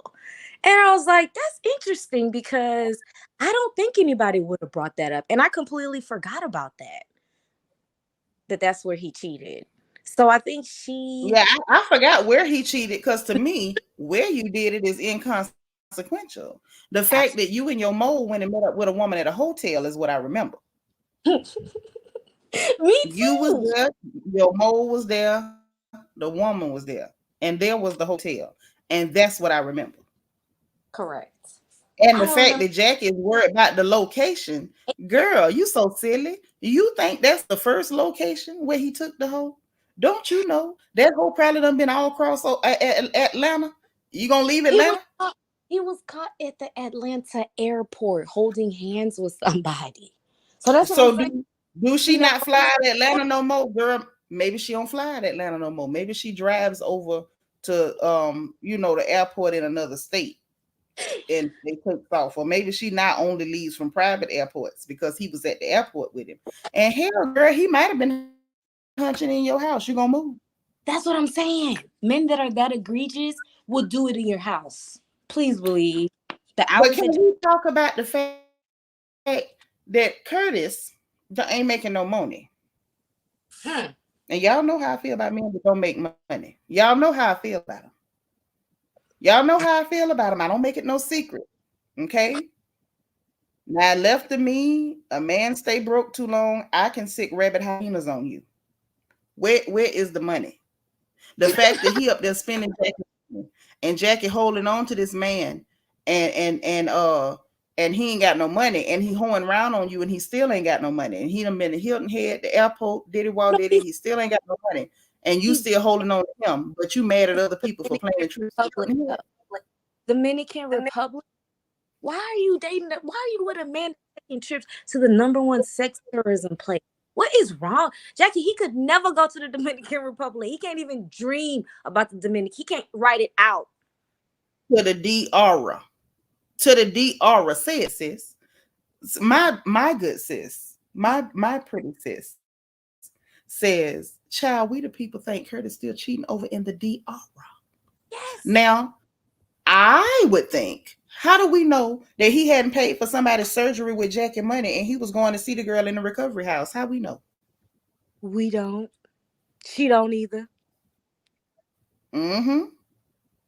Yep, another Warren Dixon. I don't like men sitting up on women now. Yep, blame Jackie for his cheating. Blamed her for it. Mm-hmm. I blame her too, because she took it. Now, I don't blame her that he did it, but I blame her for taking it. Thank you. Bianca say, I can't believe he cheating with them knees shooting pool. Knees over there knocking like a Jehovah's Witness. And you got the nerve to be cheating on somebody. Everywhere you see him, look like he finna shoot a jump shot. Him and that mole. And Jackie putting up with that. That's why she's so mean. And she resents and terrible. Because I remember the first season. I love Married to Married so much. I remember the first season. I liked them until they tried to steal that show from the lady that made it. Okay. Now I don't watch them. Mm-hmm. I remember her wanting to adopt and Curtis being like, no.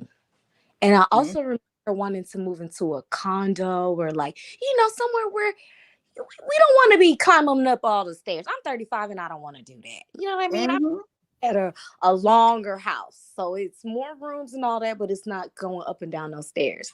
So I'm just like, she compromises in all the ways, in ways that I don't compromise about that. I don't want children. And I wasn't going to be with a man that wanted children because I can't give you that. That ain't what you want. Yeah, right. That's not what I want. So I don't think it's fair to string someone along and be like, well, maybe. And then it's like, never. And I also wouldn't want to be with somebody that would either choose a house without me or anything like that. Like I have to be a part of the decision-making process in these huge aspects of my life, And for someone as accomplished as Jackie to just kind of just accept it. I think that's why she's so angry inside. And that's why she looks at the younger women and does all that sweet. She's so hateful. Baby, honey. I don't like none of that. Don't. And the thing with it is there ain't no love in nothing she say. Right. Ain't no love in nothing she say.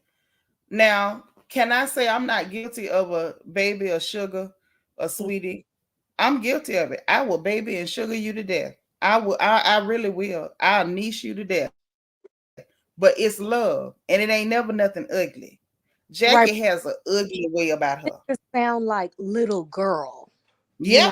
Even though you're not saying little girl, when you call me sweetheart and I'm going to check you, that's what you're saying. I'm going to check baby girl. Girl, we know that you're saying little girl. You just don't want to go that extreme. But you know what's funny? You could literally call somebody a little girl and it come off sweet as hell because you mean it. Yes, but that's I have so many children that are not my children. I ain't pushed out but 3 here. But I have children that I ain't pushed out that call me mama. I got some of them that call me auntie. I done fed them, pinched them, popped them. Even in their 20s. And I have said, get over here, little gal. And they never feel as though mama or auntie is being condescending or mean. They know it's love. Jackie irks me. She irks my spirit. And yes, that old piece of dried fish is way older than me. She is. because I think she's 65 or something. She up there. Yeah, but she posted on her Instagram. She said 65 where that she's 60. Everywhere, all over, sitting up there looking like a piece of hard dried beef tripe, just hard looking. She disturbs my spirit, because what in you can look at one of your younger sisters and not have any tenderness in you? How do you do it? How do you do it? When I look at you younger ones, like, it's a feeling, it's like a warm feeling, it's an excitement. How are you not excited? The only thing that kills that excitement is when I hear foolishness come out of the mouth. So I see them just acting ugly. Mm-hmm. How do you not? Like that young lady they brought on the show. Y'all told me her name was Letitia. Yeah. Is it Letitia? I don't know. Letitia. That young lady. Yeah, y'all know I don't like them nicknames. I like to call you by what your mama called you, because you know what I'm saying. I don't like that, but I believe it's Letitia. I think that's what they told me her name is. The way, and all I see is clips, because I'm not going to watch the show, but the way she handles that young woman. Oh, I handle baby girl. Why are you talking to that young woman like that?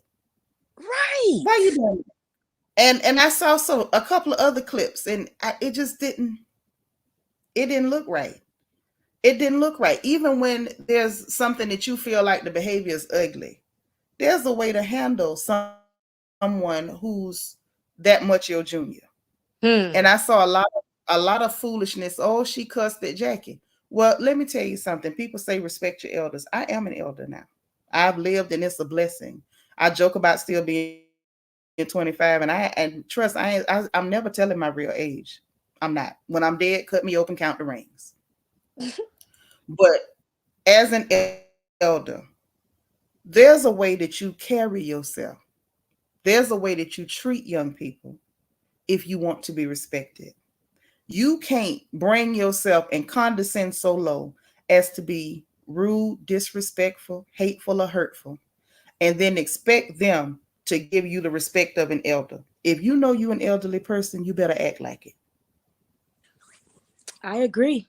There's certain things that I'm not going to say to you younger folks. I'm not going to just do whatever to you, because that ain't right.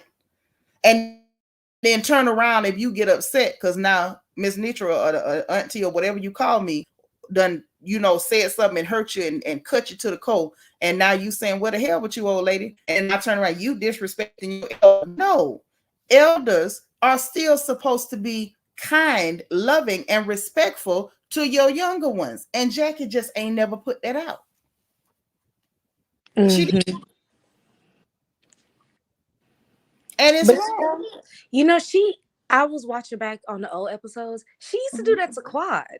We just let it slide. And everybody just kind of was like, oh, she just called, that's just how older women talk.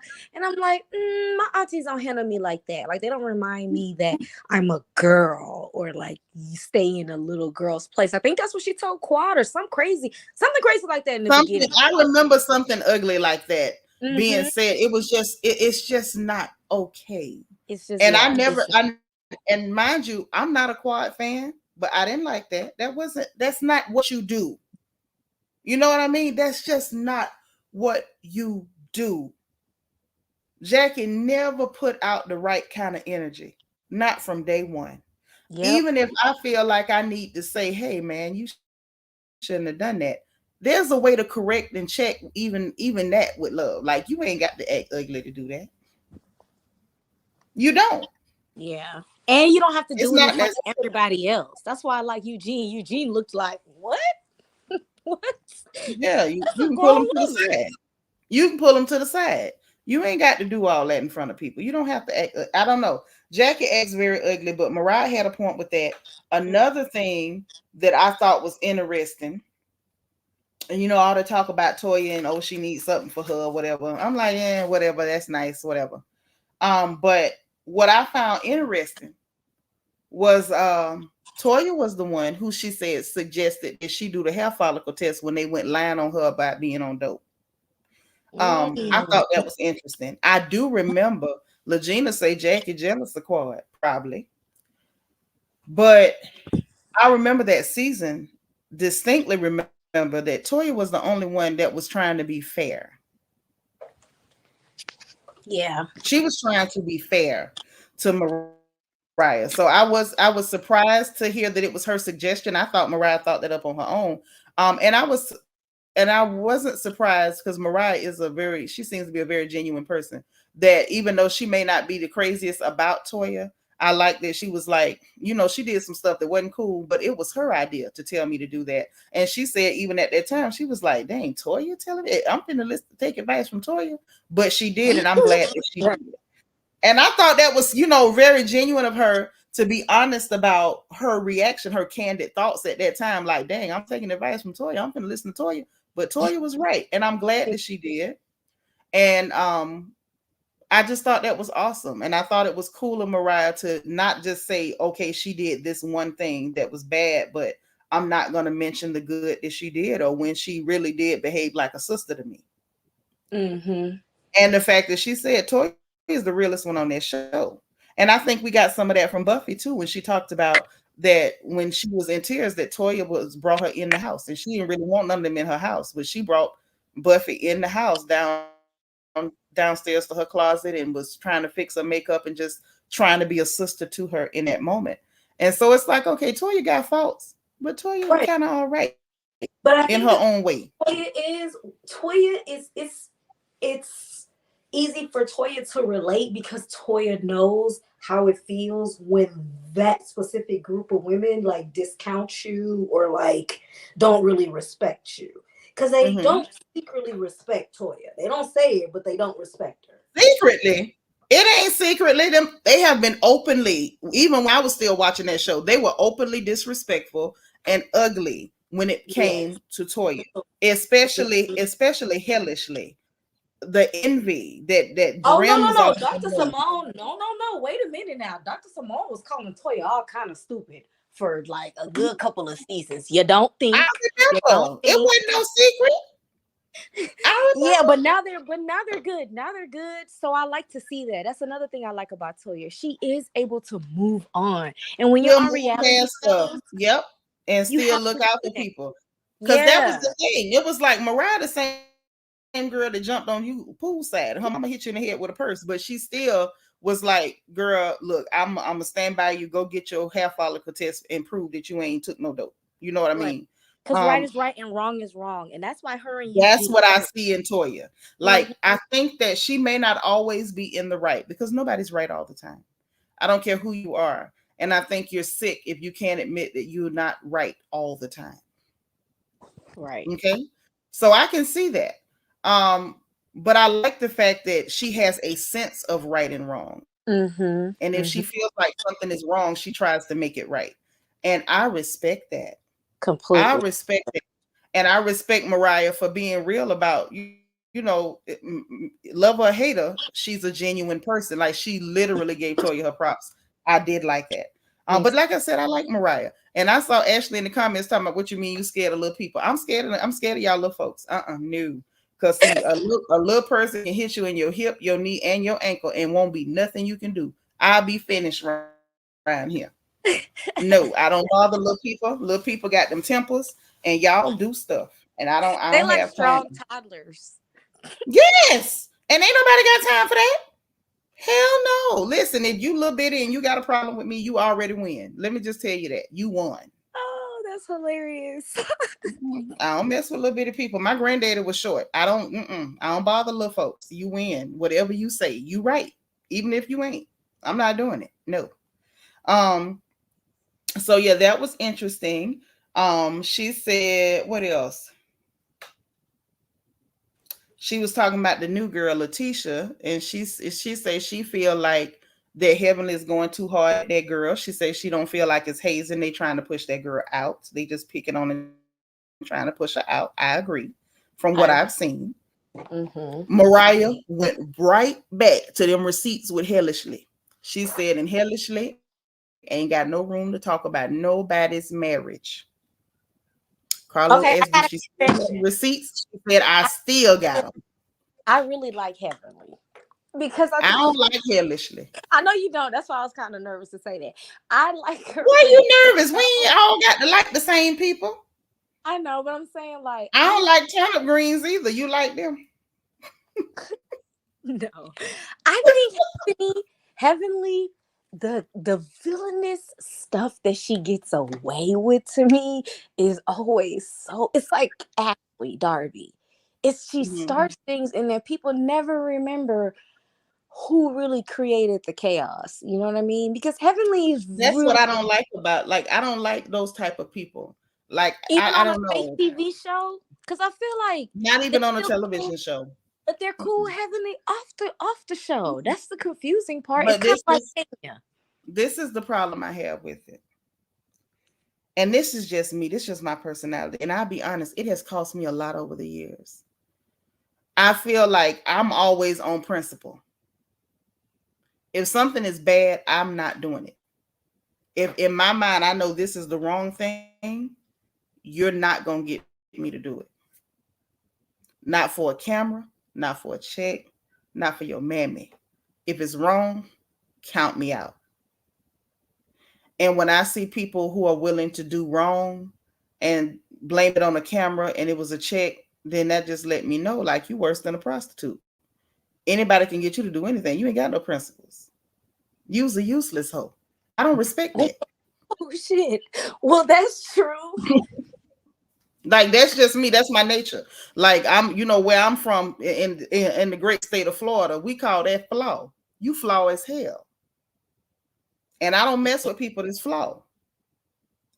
You supposed to be, if you can't be right all the time, be real all the time. You're not going to get one version of Nitra in front of no camera. You're not. You can turn the camera on and off. That's your goddamn business. Nitra is Nitra. And the fact that Hellishly will blame it on the camera. Oh, that was for the camera. Like even Buffy said, she said all that nasty stuff to her. And then when the camera cut, oh, I'm so sorry. It was for the show. Yeah. No. Don't do nothing also, that you can't repeat. Also judge the people around her, because when Heavenly starts, everyone has this weird look in their eyes, like seen, so it's like they all know what's up and they're still participating in it. Well, now here's a news flash. You ready? I don't like none of them heifers, right? Yeah. So see, that don't help her case none. I'm just stating why I don't like her. See, I don't really like none of them. Really, honestly. Now, if I went down the line, I could tell you individually like why I don't like each individual lady specifics. But I'm just, while we talking about this trout mouth heifer, that's why I don't like her. That's why I don't like her. Because she's a nasty piece of work. She's a useless hoe if I ever seen one. I won't call her worthless, but she's surely useless. And I mean that too. Now, Mariah is a piece of work because she says she still got the receipts. Now, Aiden done told her don't go there. And I'm trying to understand from Mariah. Now, Aiden done told you don't go there, don't do that, don't do it. And I understand and I agree because Damon ain't did nothing to nobody. If he hoeing, let Damon hoe in peace. Why y'all got to do Damon like that? It is not his fault that Hellishly behaves the way she do. So I respect that Aiden was like, don't let that alone. Don't do that. But dang, Mariah, you may as well publish it on the billboard because you keep, anytime I still got the receipts. Girl, listen, I can't take it. Leave Damon alone. Damon ain't bothered nobody. True. Can we separate the two, please? Because, Hellishly is garbage walking. That's true. But Damon ain't never, I'm going to say this. I know I stopped watching the show when they did what they did to Mariah. But up until that point, I can say I have not seen Damon wrong or offend anybody. Has he done anything and I missed it? No, never. He barely speaks. No, never. And that's where you lose me. Because Damon ain't did nothing to nobody. Now, if your issue is with Hellishly, and I understand. But Damon ain't bothered nobody. I understand her even still keeping the receipts just in case hellishly get out of pocket or something go wrong. But we don't have to do that. She could have easily told Carlos King, I said what I said, I'm not taking it back, but let's not talk about it. But she was like hellishly the last one that can talk about somebody's relationship. She was on her neck. She was. She was. Niece, I was scared. I was like, I held my breath for a second when she started. I was like, what is she about to say? Like it was a lot. It was a lot. I say, oh Lord. Didn't Aiden ask you to cut Damon some slack, man? Stop. She said she don't understand Phaedra on the show. I don't either. Yep. And she was like, she should have had her own show about law or something, but she just don't get it. She said if Phaedra was there to collect the coin, she did not work at all. She showed up dressed real good, and she did her, little foo-foo Reiki stuff here and there, and collected her check and left. Like, yep, she's given nothing. Carlos called it stunt casting, which makes sense. It is stunt casting. I'm sure it did get people watching because people like Phaedra, but Phaedra showed up, but Phaedra didn't give him nothing. Yep. I don't. I was confused. NK Universe say it's true. Us 5 foot nothings have a low center of gravity and we can take you out easier. Yes, and y'all got a lot of anger packed in them little bodies. I don't have time for that. And you win whatever argument you start, you won. Cheryl say facts. Where are your morals, values, and integrity? That's what I'm saying. That in itself is why I can't do hellishly. Cheryl say Heavenly's voice is annoying, especially her laugh. Her face is annoying. Not a fan of hellishly either. But our sister like her. Prognosis like I like her. I love her antics. I do. I can't. I do. That's right. Ain't nothing wrong with that. I'm just everybody likes somebody. You know what I'm saying? I wouldn't want her in my life, but I enjoy it to watch TV. You know what I mean? There's some people that's just like, oh, never. I would never befriend her. But on TV, it's like, okay. So she's good to you. She's good entertainment. You wouldn't want nothing to do with her, but entertain. You don't mind watching villains on TV. Is where it's at.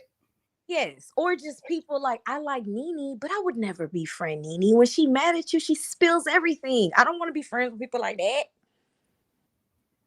I like Nene. I wouldn't mind knowing Nene casually. I wouldn't want to be her friend necessarily. Not for the same reasons, believe it or not. I wouldn't be a friend. I wouldn't want to be a friend to Nene because Nene is a friend to too many people. And people who are friends with too many people, that's messy. That's messy waiting to happen. And the fact that she will be friends with bad people. And the bad people will treat her bad. And she will be right back under them in 2 weeks. And that is a lot for me. Like, I don't do that. I got friends I've been friends with 25 and 30 years, baby. Me too. Okay? Yeah. And we the same type of girl. Like, we down by law. If somebody do something trifling, we don't fool with them Negroes no more. We don't wait 2 or 3 months and then we hanging out with them. We don't do that. So that type of stuff, that's the only reason I would say I couldn't be friends with somebody like Lanithia. But I love me some Lanithia. I think she has a stand-up character and everything else. I don't do people that's so friendly. Even people who mistreat you can still be your friend. Nothing personal. For anybody who move like that, I just don't. Because you step on my foot, you'll never step near my foot again. Like, you get the hell away from me. Okay? But, and I'm not telling y'all to be like that. I'm just saying that's how I am. Now, see, I'm like that, and everybody in my life, the older women are like, why don't you just forgive? And I'm like, wait a minute. This person does something terrible to me, refuses to take accountability, and I'm just supposed to accept a sorry, refuses change behavior. I don't care if it is a friend. Or auntie or a cousin. Or a cousin. Or whoever. It is. Yeah, like, oh, that's your cousin. So what? Let me tell you something. They've been telling me that for years, baby. I won't tell you how many because I might tell my age, but they've been telling me that for years. And the answer is still no. No. I had this conversation with my favorite big cousin just last night, Teresa. I was on the phone with my Risa, and I love her to death. And I told her, I said, if it was anybody else, I'd have said, child, whatever. But I'm going to listen to you. I'm going to let you get it all off your chest, say everything you want to say. And the answer still no. It's still no. And of course, you know, she's like, if I was close to you, I'd pinch you. And I told her, if I was close to you, I'd let you. And the answer was still going to be no. When you finish pinching me, it's still no. Do whatever you need to do. It's still no. Yeah, I don't do that. I don't believe in that. If you mistreat me, you might do it once. You won't do it again. You won't do it again. So yeah, that happened, and I agree. Phaedra was not working this show from the clips that I saw. She was just looking pretty, showing off her pretty house. The house looked lovely. I was like, damn. The only thing she did was bring. Well, let me give her some props. Mm-hmm. She did bring Quad. I mean, production. She brought whatever, but she did call Quad and bring Quad to Sweet Tea's, or I don't know her name. Real Letitia. Oh, wow, it's a lot of Letitias. Brought her to Letitia's bachelorette party. So I would say that's kind of. I heard about that. Like she earned her check just a little bit, but other than that, she hasn't. But the house was pretty, and I saw that she wouldn't even let them heifers walk barefoot on her floors. She made them put on slippers. She did. She said, "You ain't finna put your toe funk on my good wood floors. Put these slippers on." No, really. Oh, that tickled my heart. Let me tell you something. I ain't never seen nobody do that before, but that was funny to me. Phaedra really has potential to be good TV. She's very funny. I don't know what the purpose of bringing her there was for, just to have her so you could have people tune in to see her. I didn't get that one. I'm with Mariah. Her and Carlos both said they brought nothing. And they were talking about the fact that Hellishly didn't even really call Phaedra out on much. No, they didn't. But Heavenly said that every time she tried to call Phaedra to the carpet or ask about Apollo or something, Phaedra would just get up and leave and say, I said I'm not talking about this and I'm not doing this. And production would let her not. Well, Carlos said that Hellishly said on the podcast that something happened where they was finna bring up something and said Hellishly gave her the heads up. Said she gave her the heads up about it. And that Phaedra made a call and was cussing at them people, and whatever they was finna do didn't happen. Yeah. And so then the question would be, you know, Hellishly can say every time you brought up something, Phaedra walked off, but you Hellishly gave her the heads up. Why would you call and give her the heads up then? Because they fake friends. You know how they. Because that's what came out of Hellishly's mouth. Yeah, it is. So then why she sitting up talking about the girl walked off? You knew she was gonna walk off. You giving her heads up and stuff. And Mariah Crazy Tail say, well, if Phaedra can get away with running them like that, then run them bees. You know, she cuss real good.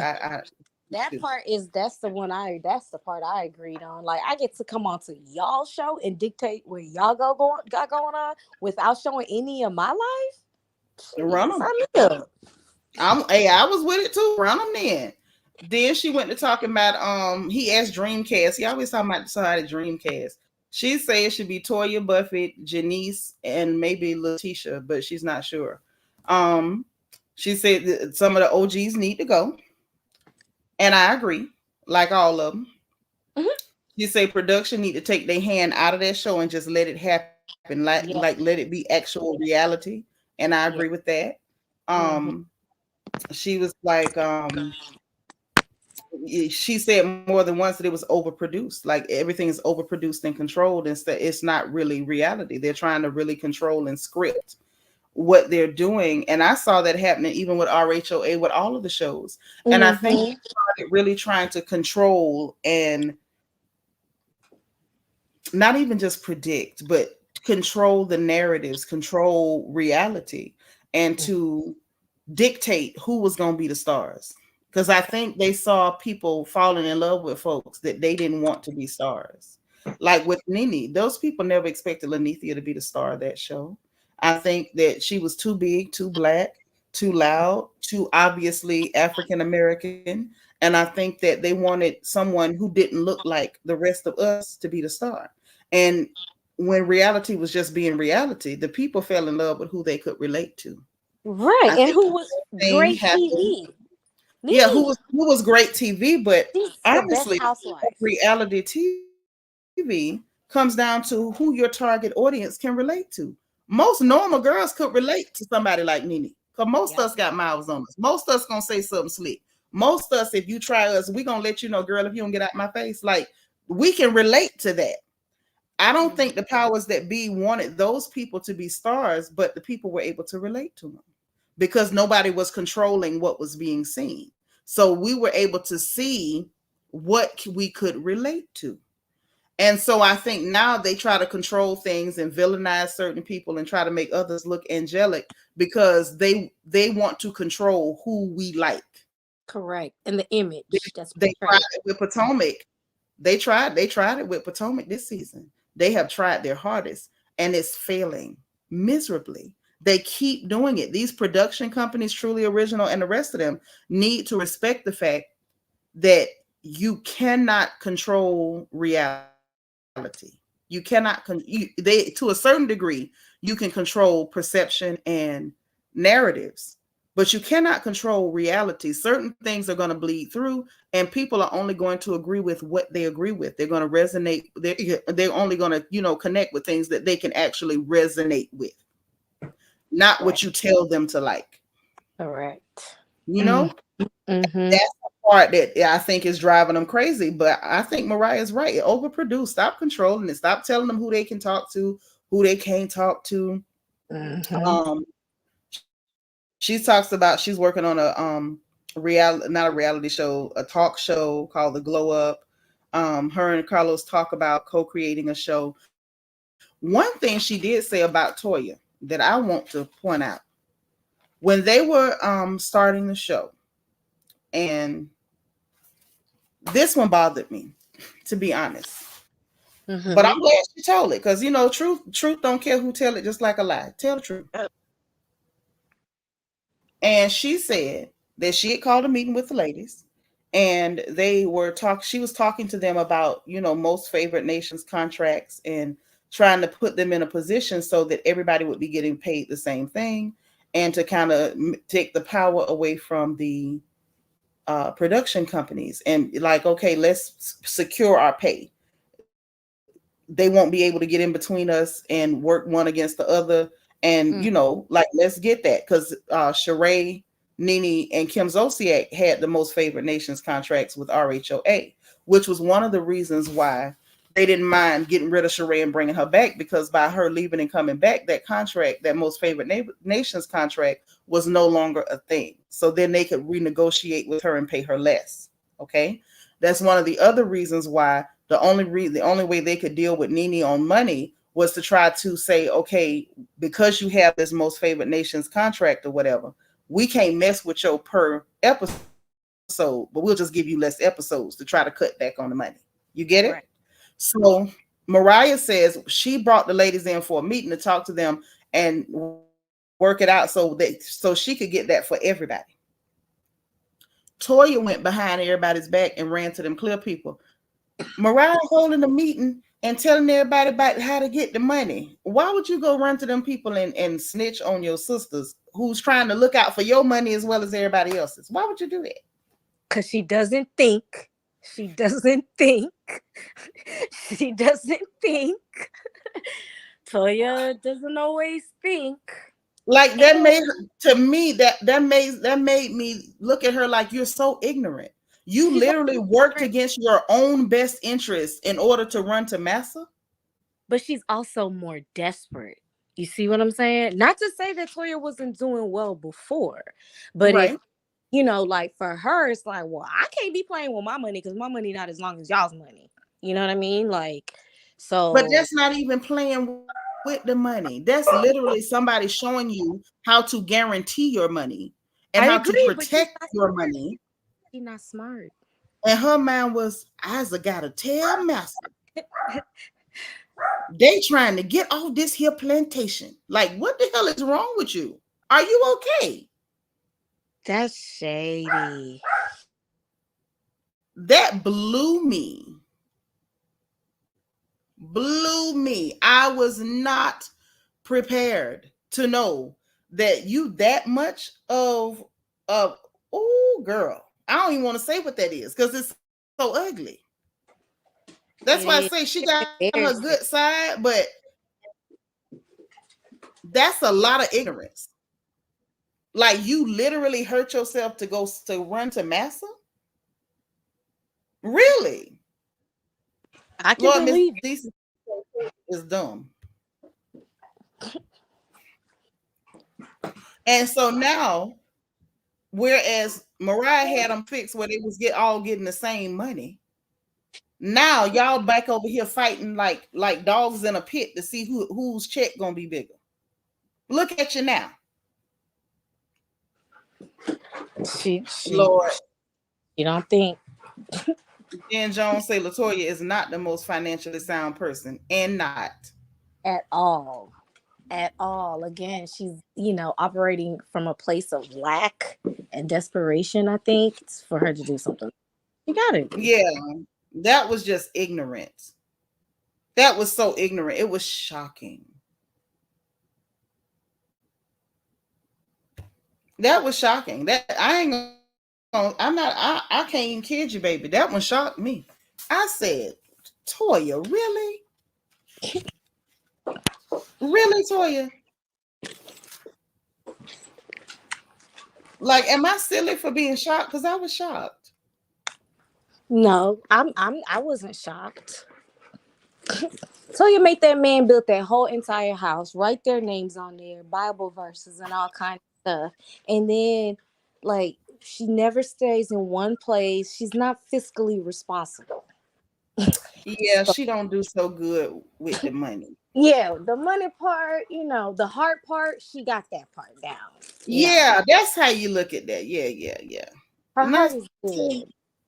The brain not so sharp with the money. Yeah.